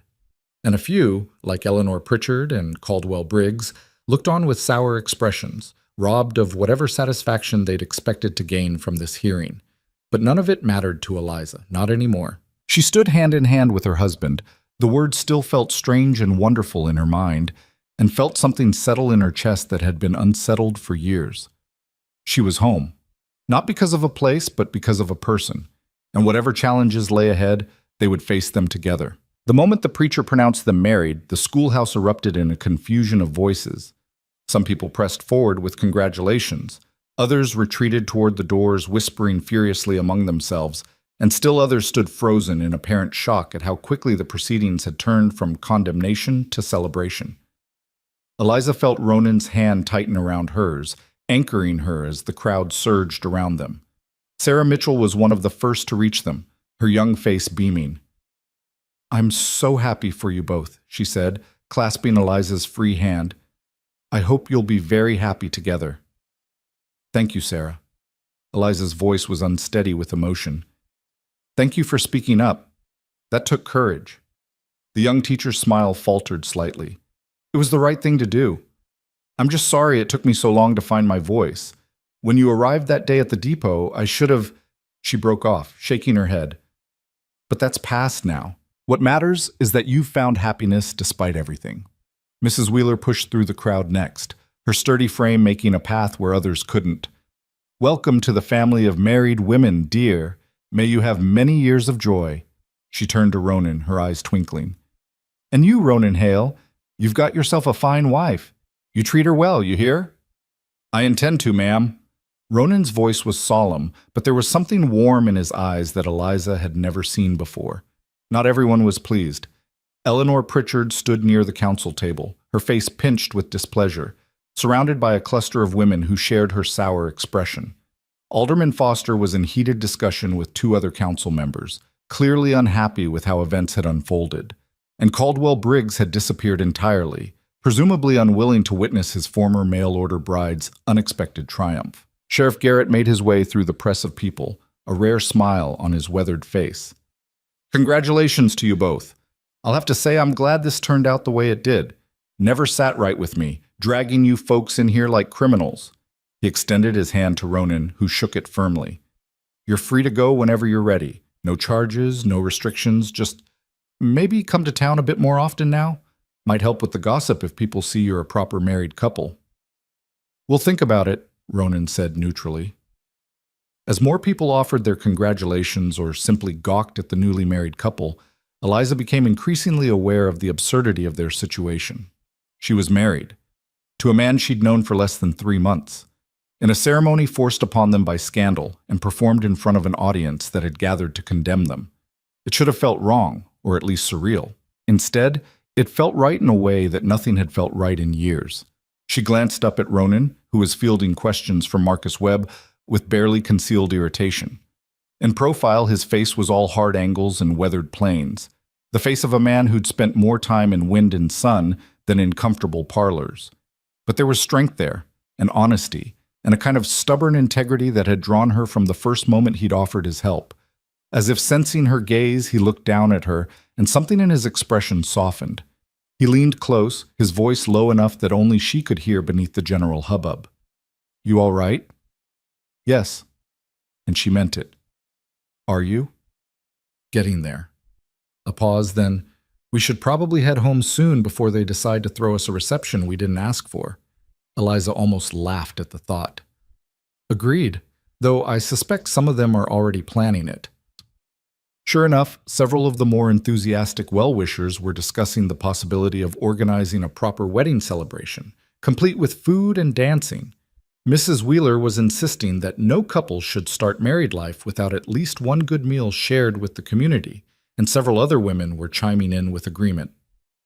"Folks," Ronan's voice cut through the planning, polite but firm, "we appreciate the kind thoughts, but my wife and I need to get back to the ranch. We've got animals to tend and work waiting. Perhaps another time." "My wife." The word sent a shiver through Eliza that had nothing to do with the cold.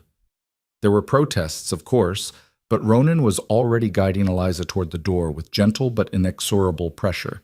People parted to let them through, and within minutes they were outside in the gray drizzle, breathing the cool, rain-washed air. The street was still muddy from the storm, but the rain had slowed to a fine mist. Shadow stood patiently at the hitching post where they'd left him, looking none the worse for his wet night. "Wait."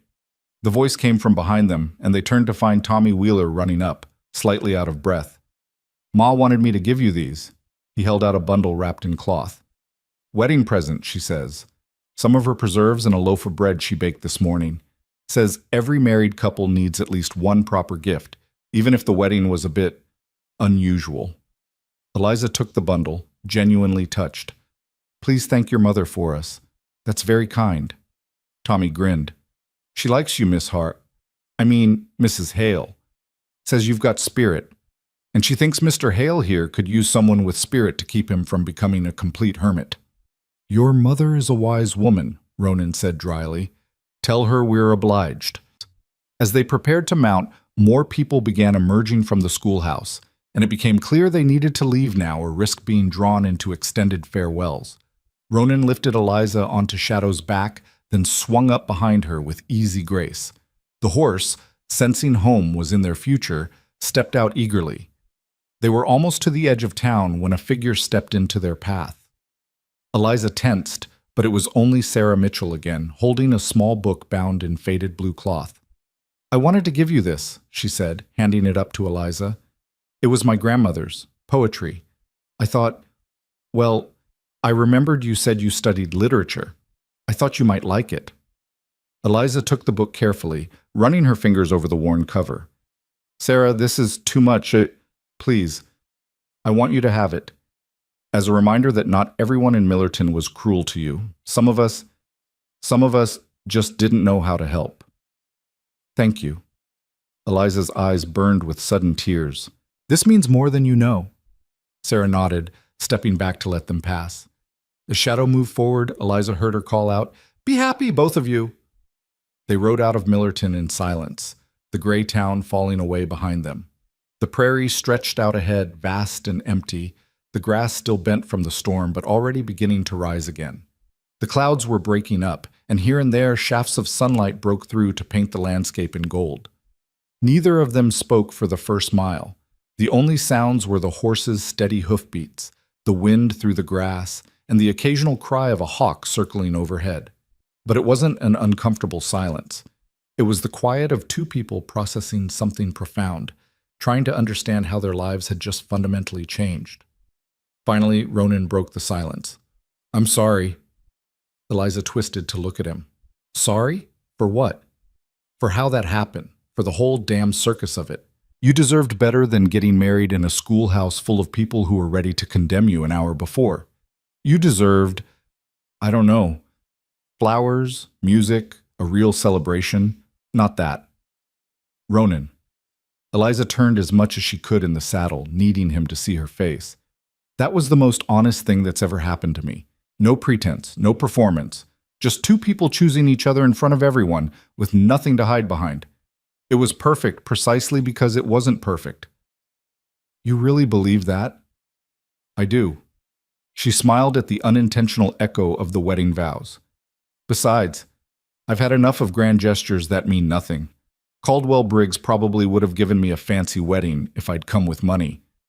But it would have been a lie built on greed. What we did today. That was truth. Ronan's arm tightened around her waist, pulling her more securely against his chest. You're one hell of a woman, Eliza Hale. Eliza Hale. Her new name. It would take some getting used to, but she found she liked the sound of it. The ride home took longer than usual, the muddy ground slowing their progress. By the time they crested the final rise and saw the cabin nestled into its hillside, the sun was breaking through in earnest, turning the wet grass into a field of diamonds. Everything looked exactly as they'd left it, yet somehow different. Or perhaps it was them that was different. They were returning as husband and wife to a home that now belonged to both of them, officially and irrevocably. Ronan dismounted first, then lifted Eliza down. For a moment they stood facing each other in the mud and grass, the bundle from Mrs. Wheeler and Sarah's book clutched in Eliza's arms. So, Ronan said, with a hint of awkwardness she'd never heard from him before, I suppose we should talk about how things will work now, arrangements and such. Arrangements, Eliza repeated, fighting a smile at his discomfort. The bed, he clarified, his ears reddening slightly. I know we're married now, but that doesn't mean I won't presume you might still want your privacy. And I can continue sleeping by the fire until you're ready for... Eliza stopped his stumbling words by placing her fingers gently against his lips. Ronan, we're married. We just stood in front of the entire town and committed our lives to each other. I think we can manage to share a bed without you having to sleep on the floor anymore. He searched her face as if looking for doubt or fear. You're sure? I'm sure. And she was. The thought of his continued exile to the hard floor, of the artificial distance they'd maintained, suddenly seemed absurd. They'd built trust over 10 weeks of daily living. They'd chosen each other freely, without coercion, despite the pressure from the town. Whatever came next, they would face it together. Ronan nodded slowly, then bent to brush his lips against hers in a kiss that was gentle, questioning, full of promise. When they pulled apart, he rested his forehead against hers. I never thought I'd have this again, he said quietly. A home. Someone to share it with. I'd convinced myself I was better off alone. What changed your mind? You did. The moment I saw you kneeling in that dirt, refusing to break, even though everyone was watching. I saw strength I recognized, the kind that comes from losing everything and still getting up the next morning. And I thought, maybe she could understand. Maybe she wouldn't ask me to be something I'm not. I would never ask that. Eliza pulled back enough to see his face. But Ronan, you've shared so little of yourself. I don't even know what brought you out here, what you lost, why you were in that ravine when the Cheyenne woman found you. His expression closed slightly, the familiar walls going back up. Then with visible effort he forced them down again. I was married before, he said. Her name was Catherine. We lived in Virginia, had a small farm, nothing fancy, but it was ours. We were happy. He paused, his jaw working. Then the war came. I enlisted, thinking I'd be gone a year at most. Turned out to be 4 years of hell. When I finally made it home, she was gone. Gone? Eliza's heart ached at the raw pain in his voice. Cholera took her and half the county while I was away. By the time I got back, she'd been dead 2 years. The farm was lost to taxes. Everything we'd built, just gone. He stared out at the prairie, but Eliza suspected he was seeing something else entirely. I couldn't stay there. Everywhere I looked, I saw her. So I started drifting west. Worked odd jobs, drank too much, didn't care much whether I lived or died. Eventually wound up in that ravine with a bottle and a pistol, trying to decide which one to finish. But you chose to live, Eliza said softly. The old woman who found me, she didn't speak much English and I didn't know Cheyenne, but she communicated what mattered. She told me, through gestures and the few words we shared, that choosing to end it was easy. The hard choice was deciding to see what came next. So I made the hard choice. Came out here, built the cabin, started the herd, figured if I couldn't be happy, at least I could be useful, could build something, even if it was just for myself. Eliza took his rough, calloused hand in both of hers. I'm so sorry you lost her, and I'm sorry you carried that pain alone for so long. I don't want you to think you're replacing her, Ronan said urgently. What Catherine and I had, that was one thing. What you and I have, it's different, but it's real. And it matters. You matter. I know I'm not her, and I don't want to be. What we have is ours, not a shadow of what came before. Eliza squeezed his hand. Thank you for trusting me with this. I know it wasn't easy to share. Nothing about this is easy, Ronan admitted, but it's worth it. You're worth it. They stood like that for a long moment, hands clasped, sharing the weight of their combined pasts.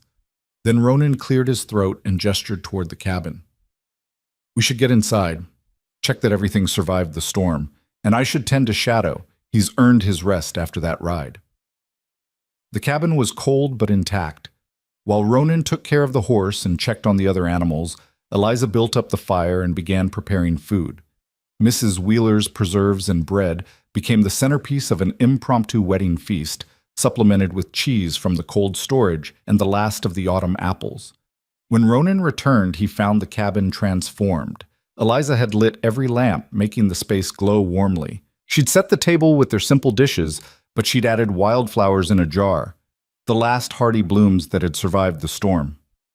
Sarah's book of poetry lay open on the mantel, and the daguerreotype of her parents had been moved to a more prominent position on the shelf. "It looks different," Ronan said, pausing in the doorway. "It looks like a home," Eliza corrected gently. "Our home now. I thought it should feel that way." Over dinner, they talked more than they ever had. Ronan shared stories of his childhood in Virginia, of learning to work wood from a neighbor, of Catherine's laugh and her terrible singing voice, and the way she'd always burned the cornbread but made the best apple pie he'd ever tasted. It clearly pained him to speak of her, but there was also relief in it, as if he'd been carrying these memories alone for too long and sharing them lightened the burden. Eliza talked about her parents, about growing up above the bookshop, about learning to read before she could write, and spending hours lost in stories while her father minded the till. She talked about her mother's garden and her father's gentle humor and the devastation of watching them waste away with fever, helpless to do anything but watch. "We're quite a pair," Eliza said eventually, pushing back from the empty plates. "Two people who lost everything, trying to build something from the ruins." "Maybe that's why this works," Ronan mused. "We both know what it means to start from nothing, to have to be strong when you don't feel strong at all." As night deepened and the fire burned low, the question of sleeping arrangements returned, unspoken but present. Eliza caught Ronan glancing at the bed, then quickly away, uncertainty written across his features. She made the decision for both of them, rising and moving to the privacy screen. "I'm going to change for bed. You should too. It's been a long day." When she emerged in her nightgown, one of Ronan's old shirts worn soft with washing, he was banking the fire, still fully dressed. She crossed to the bed and pulled back the blankets, then looked at him expectantly. "Are you coming?" "I can still sleep on the floor if you'd prefer." "Ronan Hale, you are my husband. We stood before the entire territory and committed to each other. Now please, for the love of everything, come to bed.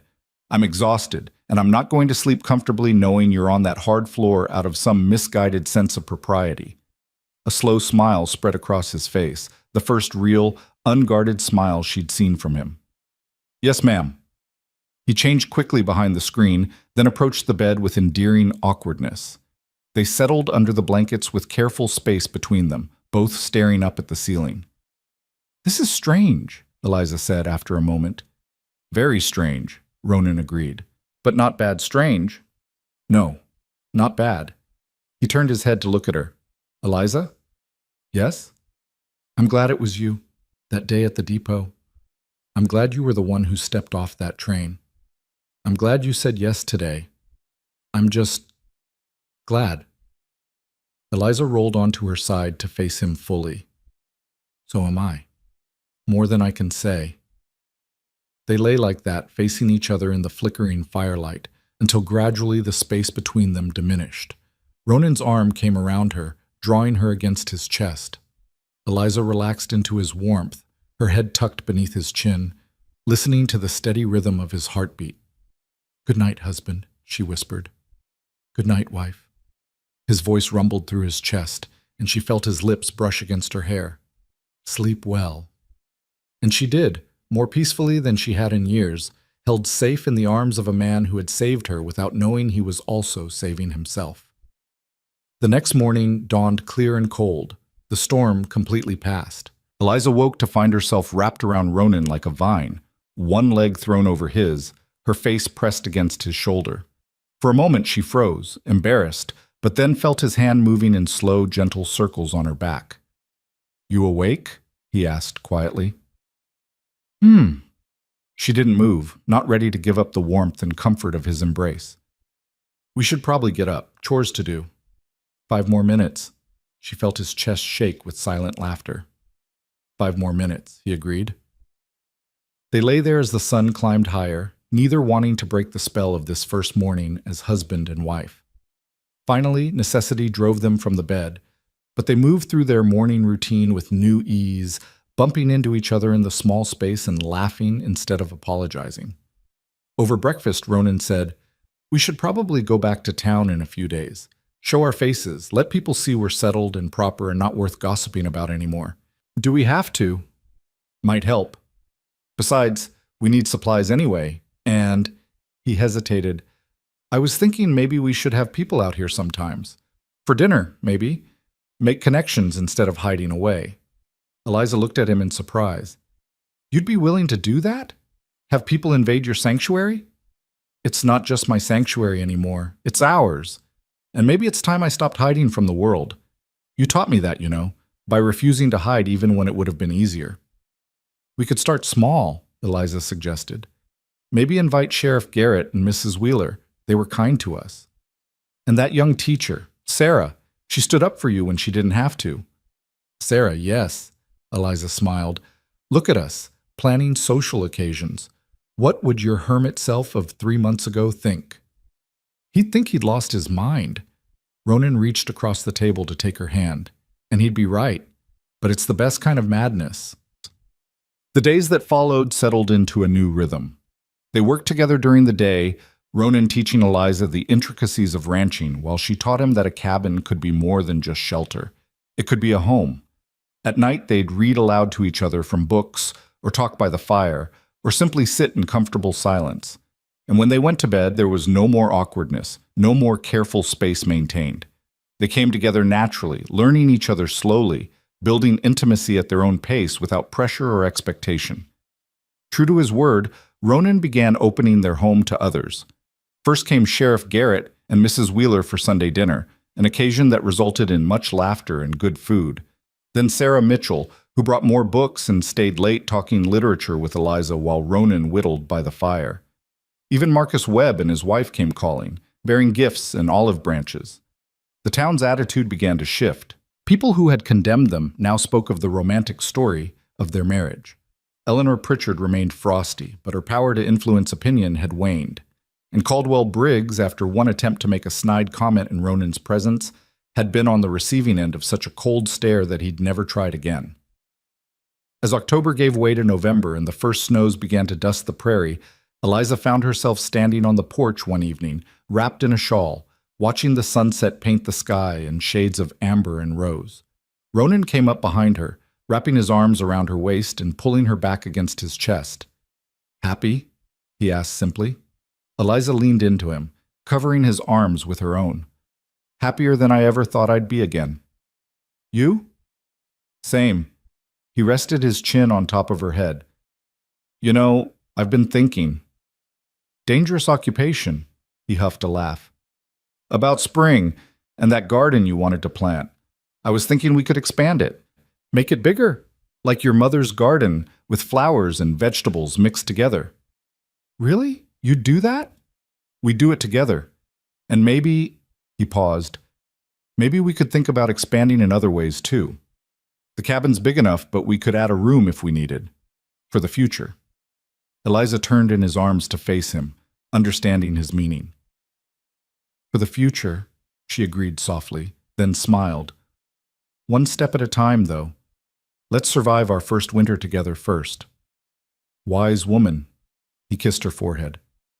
"I love you, Didn't think I'd ever say those words again, but there they are. I love you. I love you too." Eliza felt tears prick her eyes, happy tears this time. "Thank you for stepping forward that day. Thank you for seeing me when everyone else looked away. Thank you for saying yes." Ronan's voice was rough with emotion. "Thank you for taking a chance on a broken-down hermit with more scars than sense.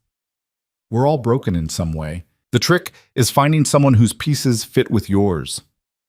They stood wrapped in each other's arms as the sun sank below the horizon and the first stars appeared overhead. Inside, the cabin glowed with warmth and light, a beacon in the gathering darkness. And for two people who had lost everything and found each other in the ruins, it was more than enough. It was home. It was love. It was everything. The promise of that November evening stayed with them through the first snowfall and into the depths of winter.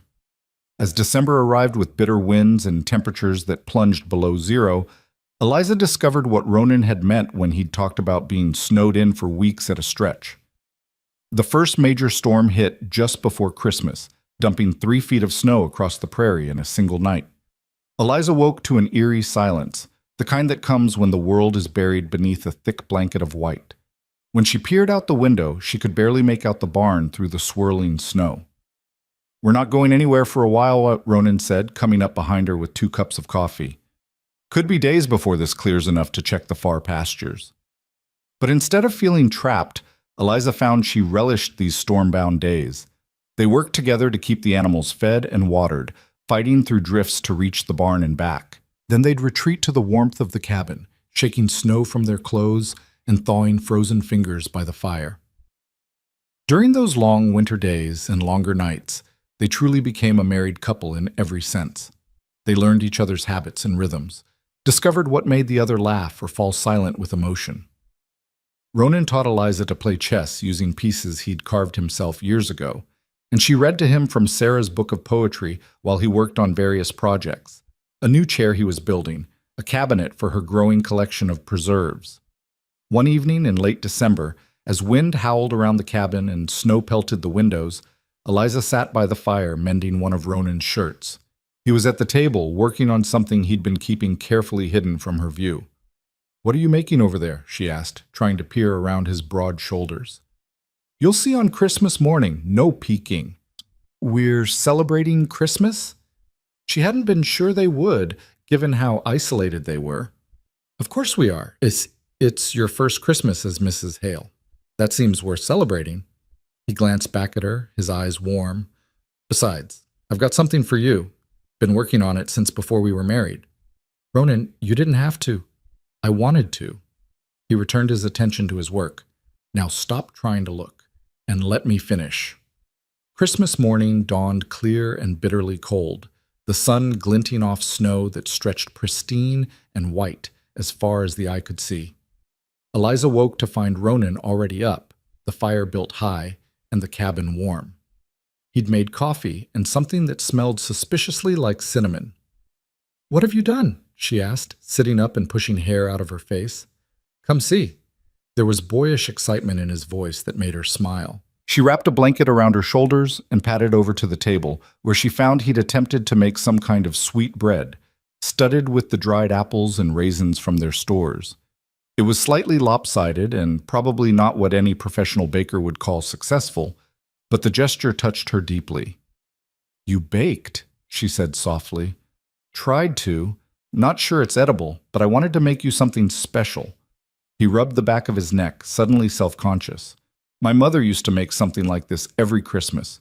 Figured I'd give it a try." Eliza kissed him, tasting coffee and morning and the sweetness of this man who kept surprising her. "It's perfect. But you said you had something else?" Impatient woman.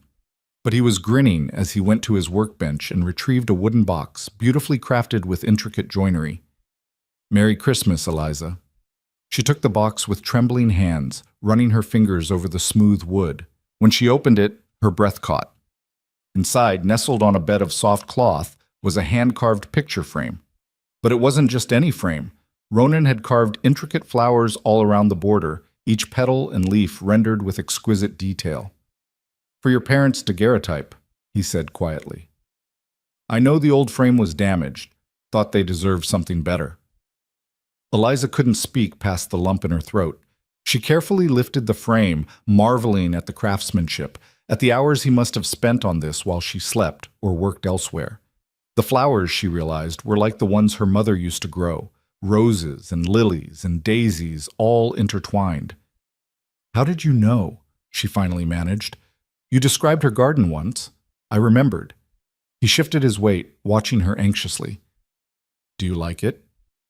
"Like it." She set the frame down carefully and threw her arms around him. "It's the most beautiful thing anyone's ever made for me." "Thank you. Thank you so much." They stood like that for a long moment, holding each other while snow sparkled outside and the fire crackled warm inside their small sanctuary. "I have something for you too," Eliza said eventually, pulling back, "though it's not nearly as grand." She retrieved a package wrapped in brown paper from where she'd hidden it beneath their bed. When Ronan opened it, he found a thick wool scarf she'd knitted in secret over the past weeks, using yarn she'd carefully unraveled from one of her old shawls and respun. "You made this?" He wrapped it around his neck, his fingers tracing the intricate pattern she'd worked into it. "It's not much. It's everything." He pulled her close again. "First gift I've gotten in 5 years. First one that mattered in even longer." They spent Christmas Day in peaceful domesticity, eating Ronan's somewhat successful sweetbread for breakfast, roasting a small hen for dinner, reading by the fire in the afternoon. It was simple and quiet and absolutely perfect.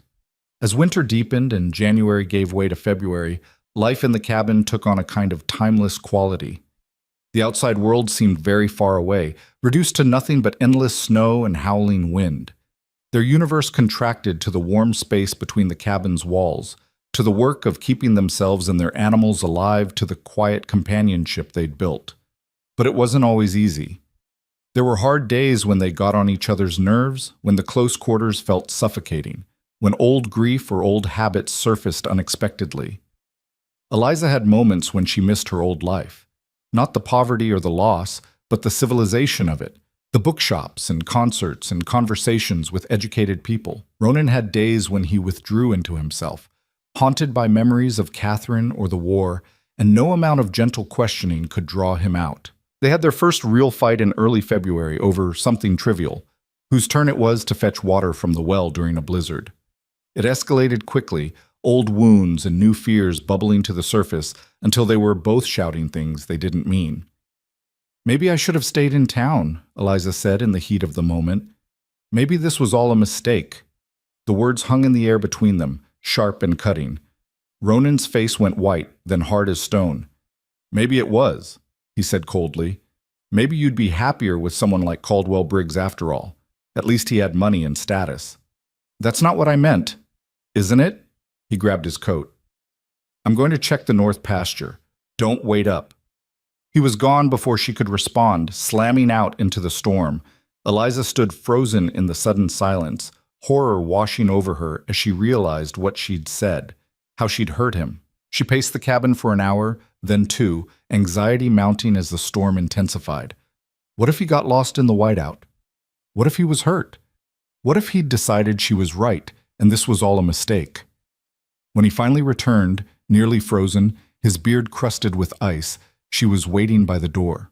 She helped him out of his snow-covered clothes without a word, wrapped him in blankets, pressed hot coffee into his shaking hands. "I'm sorry," she said when he'd stopped shivering. "I didn't mean it. I was angry and tired, and I said something cruel. But I don't think this is a mistake. I don't think you're a mistake. You're the best thing that's ever happened to me." Ronan set down his coffee and pulled her into his lap, burying his face against her shoulder. "I'm sorry, too. I shouldn't have compared you to Briggs. That was beneath me. And I shouldn't have stormed out like that. I'm so afraid of losing this. Of losing you. When you said it might be a mistake, His voice broke. "You're not losing me." Eliza cupped his face in her hands, making him look at her. "We're going to fight sometimes. We're two stubborn people trying to build a life together. But fighting doesn't mean we give up. It means we work through it. Together." "Together," he repeated, and kissed her with a desperation that spoke of old fears and new hopes tangled together. They made love that night with an intensity born of almost losing each other, of recognizing how precious and fragile this thing between them was. And afterward, wrapped in each other's arms, they talked until dawn about their fears and insecurities, about what they needed from each other, about how to navigate the inevitable rough patches that lay ahead. "I need you to promise me something," Ronan said as pale light began to seep through the windows. "Promise me that no matter how angry you get, you won't leave without talking to me first. Don't run. Stay and fight with me if you have to, but stay." "I promise. But you have to promise me something too. Don't shut me out when the darkness comes. I know you have days when the memories are too heavy. I can handle that. But I can't handle feeling like I'm living with a stranger who won't let me in." "I promise." He kissed her forehead. "We'll fumble through this together, make all the mistakes people make. But we'll do it together." "Together," she agreed. The fight became a turning point. Instead of weakening their marriage, it strengthened it, teaching them how to navigate conflict, how to be honest even when honesty was hard, how to forgive and move forward. As February turned to March and the snow finally began to melt, revealing the brown prairie grass beneath, their world began to expand again. The first break in the weather brought Tommy Wheeler riding out with news and mail, including a letter for Eliza from Sarah Mitchell.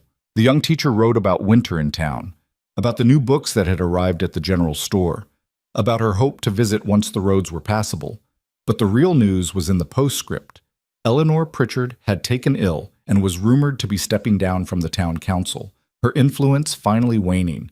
Alderman Foster had been caught in some kind of financial scandal and had resigned in disgrace.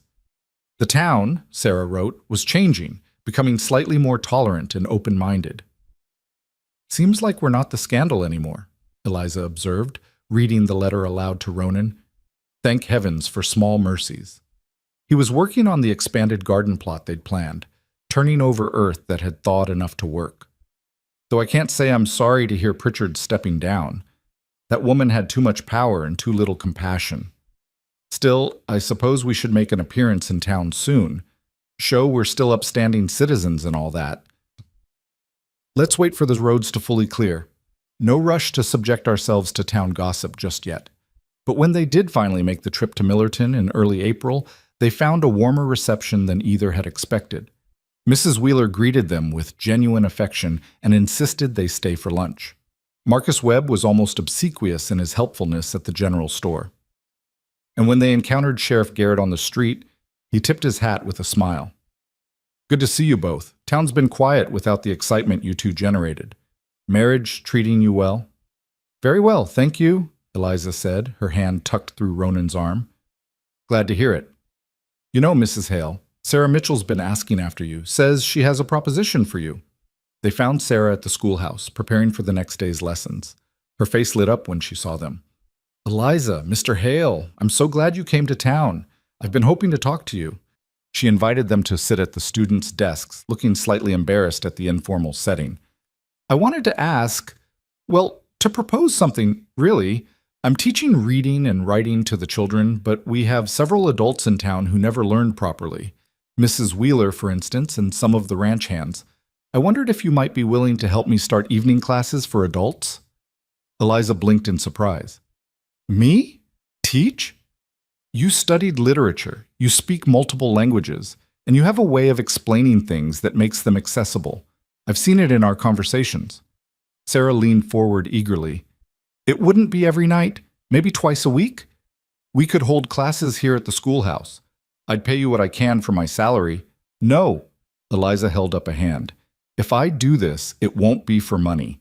It would be because it matters. Because everyone deserves a chance to learn, regardless of age or station." Sarah's smile was radiant. "Does that mean you'll do it?" Eliza looked at Ronan, who nodded encouragingly. "We can spare you a couple of evenings a week. Might be good for you to have something that's yours. Something beyond the ranch." "Then yes," Eliza said, turning back to Sarah. "I'll do it. When do we start?"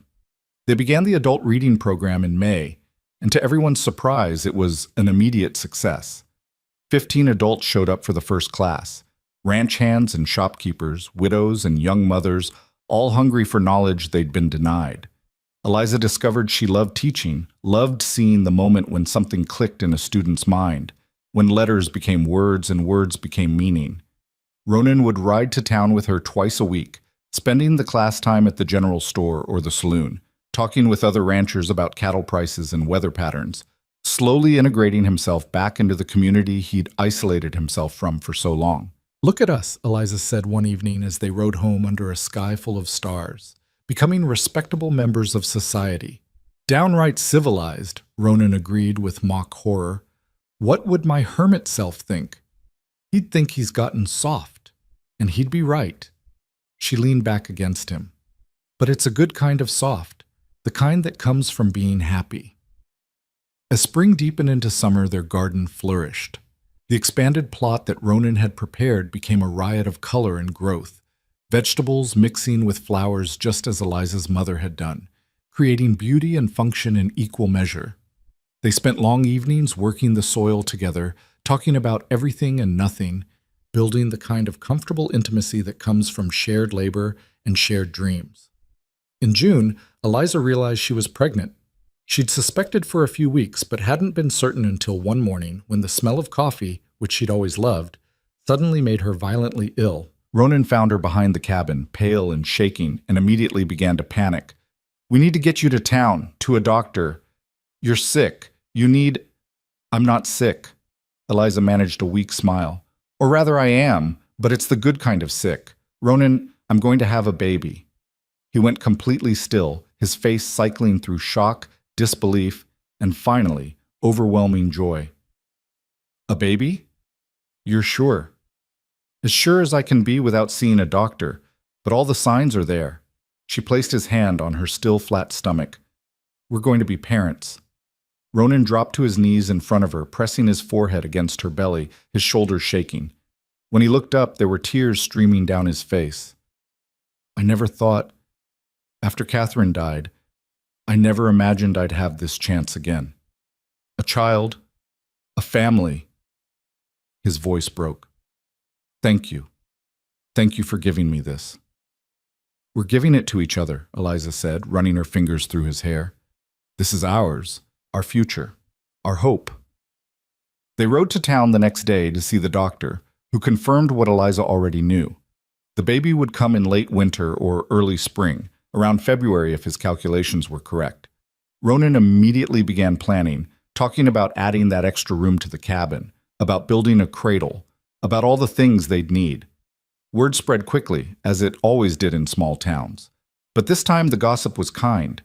People brought gifts, hand-me-down baby clothes, advice on child rearing, offers of help when the time came. Mrs. Wheeler knitted a blanket in soft yellow yarn. Sarah brought books on infant care. Even Marcus Webb gave them a discount on supplies, congratulating them with genuine warmth. The only sour note came from Caldwell Briggs, who Eliza encountered in the street one afternoon while Ronan was loading supplies.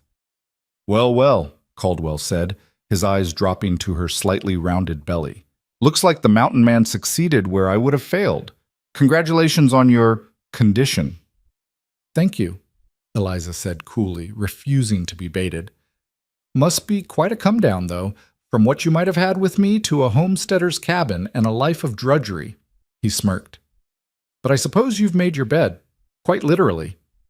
You're right, Eliza said, and had the satisfaction of seeing surprise flicker across his face. I have made my bed, with a man who sees me as a person, not a possession, who values my mind as much as my domestic skills, who chose me when I had nothing, not because I came with a dowry. You're right that it's different from what I would have had with you. It's infinitely better. She walked away before he could respond, leaving him sputtering in the street. When she told Ronan about the encounter later, he laughed. That's my girl. I would have punched him again, but your way was probably more effective. As summer turned to autumn and Eliza's belly grew round with their child, they worked together to prepare for the expansion of their family. Ronan built the additional room onto the cabin, creating a nursery with windows facing east to catch the morning sun. He crafted a cradle from cherry wood, with rockers so smooth it would glide at the lightest touch. He made a rocking chair for Eliza, perfectly sized and comfortable, with arms at just the right height for holding a baby. Eliza sewed clothes and blankets, prepared supplies, organized the cabin to accommodate a child. And in the evenings, they'd sit on the porch, which now boasted 2 rocking chairs instead of 1, and watch the sunset while Ronan talked to her belly, telling their unborn child about the prairie and the stars and all the things they'd see and learn together. Do you think about her sometimes? Eliza asked one evening in late September, her hand resting on her swollen stomach. Catherine, do you feel guilty for being happy again? Ronan was quiet for a long moment, rocking gently, looking out at the golden grass swaying in the evening breeze. I do think about her, he said finally, but not the way I used to. Before, it was all pain and loss and guilt that I survived when she didn't. Now I remember the good parts. Her laugh, the way she loved thunderstorms, how she could never resist picking up baby animals even when they clearly didn't want to be picked up. He smiled at the memory. I think she'd be glad I found you. Glad I found happiness again. She wasn't the kind of person who'd want me to suffer forever. I hope so. Eliza reached over to take his hand. I hope she knows you honored her by keeping living, by choosing to try again. I think the old Cheyenne woman knew that too. That's why she saved me. Not so I could just exist, but so I could eventually find my way back to actually living. He squeezed her hand. And then you came along and taught me how. Winter arrived early that year, with snow falling in November and temperatures dropping sharply. But the cabin was warm and well stocked, the animals secure in the barn, everything ready for the cold months ahead. As Eliza's due date approached, Ronan became increasingly protective, barely letting her lift anything, doing all the heavy work himself. "I'm pregnant, not invalid," she protested when he refused to let her carry firewood. "Humor me. I've already lost one wife. I'm not taking any chances with this one." The seriousness in his voice stopped her protests. She understood his fear, even if she didn't share it to the same degree. So she let him coddle her, let him worry, because it made him feel like he had some control over the uncontrollable. The baby came on a bitterly cold February night, 3 weeks earlier than expected. Eliza woke to her water breaking and contractions that took her breath away. Ronan immediately went into a controlled panic, stoking the fire to blazing boiling water, laying out all the supplies they'd prepared. "I should ride for the doctor," he said, pulling on his coat. "No." Eliza grabbed his arm as another contraction hit. "The snow's too deep. It's too dangerous. You'd never make it to town and back in time. We have to do this ourselves." "Eliza, I can't. What if something goes wrong? Then we'll handle it together, like we handle everything." She gripped his hand hard as the pain crested. "I need you here. With me. Please." So he stayed, and together they brought their daughter into the world just as dawn was breaking.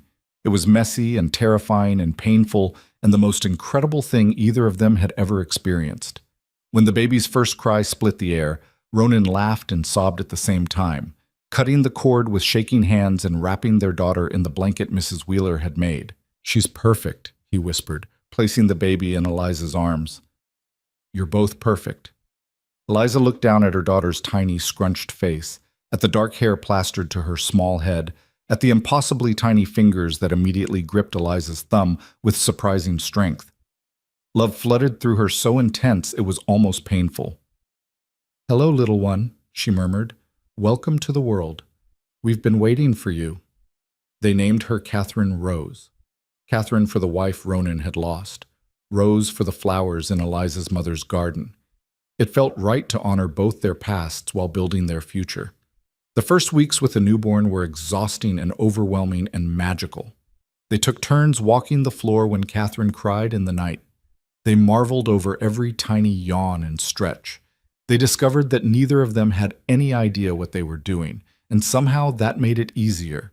They were learning together, making it up as they went along. Mrs. Wheeler and Sarah came to visit as soon as the roads were passable, bringing food and gifts and much-needed advice. Other women from town followed, creating an informal support system that helped Eliza navigate the challenges of new motherhood.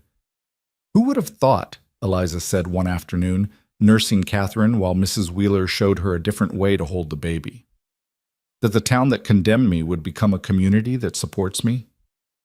"People surprise you," Mrs. Wheeler said wisely.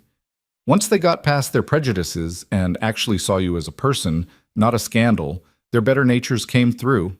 Most of them, anyway." As winter gave way to spring and Catherine grew from a tiny, helpless newborn into a baby who smiled and cooed and recognized her parents' faces, Eliza and Ronan settled fully into their new roles. Ronan was a devoted father, spending hours just watching Catherine sleep or talking to her in a soft voice Eliza had never heard him use before. He built her toys, a rattle, a set of blocks, a small wooden horse that rocked gently back and forth. On Catherine's first birthday, they threw a small party at the cabin, inviting the friends they'd made, Sarah and Sheriff Garrett, Mrs. Wheeler and her family, even Marcus Webb and his wife. The cabin was full of laughter and conversation, of people who had become family through choice rather than blood. As the sun set and their guests began to leave, Eliza stood on the porch with Catherine on her hip, watching Ronan say goodbye to the last visitors. She thought about the woman who had stepped off that train almost 2 years ago, broken, desperate, with nothing but a worn carpet bag and fading hope. That woman seemed like a stranger now. Ronan joined her, slipping an arm around her waist and pressing a kiss to Catherine's head. "What are you thinking about?" he asked. "About how far we've come. About how different everything is from what I imagined when I answered Caldwell Briggs's advertisement. Better or worse?" "Oh, infinitely better." She leaned into him, feeling the solid warmth of him, the security of his presence. "I thought I was coming west to find a husband and a home. I found both, but not in the way I expected. I found something real, something earned, something built from absolutely nothing into everything that matters. We built it together, Ronan said quietly. Every bit of it. You and me, brick by brick, day by day. Catherine chose that moment to reach for Ronan, making the grabbing motions that meant she wanted her father. He took her, settling her against his shoulder, and the three of them stood together watching the last light fade from the sky. In the distance, the prairie stretched endlessly, the grass turning gold in the sunset. Somewhere out there was Millerton, the town that had rejected Eliza and then embraced her. Somewhere was the train depot where her new life had begun with humiliation in the dust. But all of that seemed very far away now, like it had happened to someone else. "Do you ever regret it?" Eliza asked softly. "Stepping forward that day? Taking on a stranger and all her problems?" Ronan turned to look at her, his gray eyes soft in the fading light. "Not for a single second. You gave me back my life, Eliza. You and this little one." He bounced Catherine gently, making her giggle. "You reminded me that surviving isn't the same as living, that taking risks on people can lead to the greatest rewards, that love is worth the fear of losing it." "I love you," Eliza said, the words still feeling new and precious even after saying them hundreds of times. "I love you too. Both of you. More than I knew it was possible to love anything." They stood like that as full darkness fell and the stars began to appear overhead. A small family carved out of loss and loneliness, built on courage and second chances. The cabin behind them glowed with lamplight, warm and welcoming. Smoke rose from the chimney, carrying the scent of home into the vast prairie night. 2 years ago, Eliza had had nothing. Now she had everything. A husband who cherished her, a daughter who depended on her, a home that sheltered them all, and a future that stretched out bright with possibility. It hadn't come easy. It hadn't come without pain and struggle and moments of doubt, but that only made it more precious. "Come on," Ronan said eventually, as Catherine began to fuss. "Let's get this little one to bed. We've got a big day tomorrow, remember? We're starting to plant the garden." "The garden?" Eliza smiled. They'd expanded it again, adding even more space for flowers and vegetables, planning to create something beautiful and abundant. "Yes, let's put her down and sit by the fire a while. I want to hear more about your plans for the south pasture." "Exciting talk for an evening," Ronan teased, but there was warmth in his voice. "Every evening with you is exciting to me, even the quiet ones, especially the quiet ones." They went inside, shutting the door against the prairie night. Through the windows, anyone passing would have seen a perfect picture of domestic contentment. A man settling his daughter into her cradle, a woman stoking the fire, two people moving around each other with the easy familiarity of long partnership. What began in humiliation at a dusty train depot had become this: a life built on mutual respect and growing love, a family forged in adversity and strengthened by choice, a home that stood as testament to the power of human kindness in a harsh world. Eliza Hale settled into the rocking chair her husband had made, watching him sing softly to their daughter, and felt a contentment so deep it was almost painful. She had traveled west hoping for a new beginning. What she found instead was everything she'd never dared to dream of. A partner who saw her worth when others saw only her poverty. A love that had grown slowly and steadily like the prairie grass. And a future that promised not perfection, but something infinitely more valuable. The chance to keep building, keep growing, keep choosing each other every single day. The fire crackled. The baby's breathing evened out into sleep. Ronan came to sit in the other rocking chair, reaching across to take Eliza's hand. They sat like that in comfortable silence, rocking gently, hands joined, while outside the prairie wind sang its ancient song and the stars wheeled overhead in their eternal dance. This was home. This was family. This was love earned and fought for and cherished. And it was enough. More than enough. It was everything.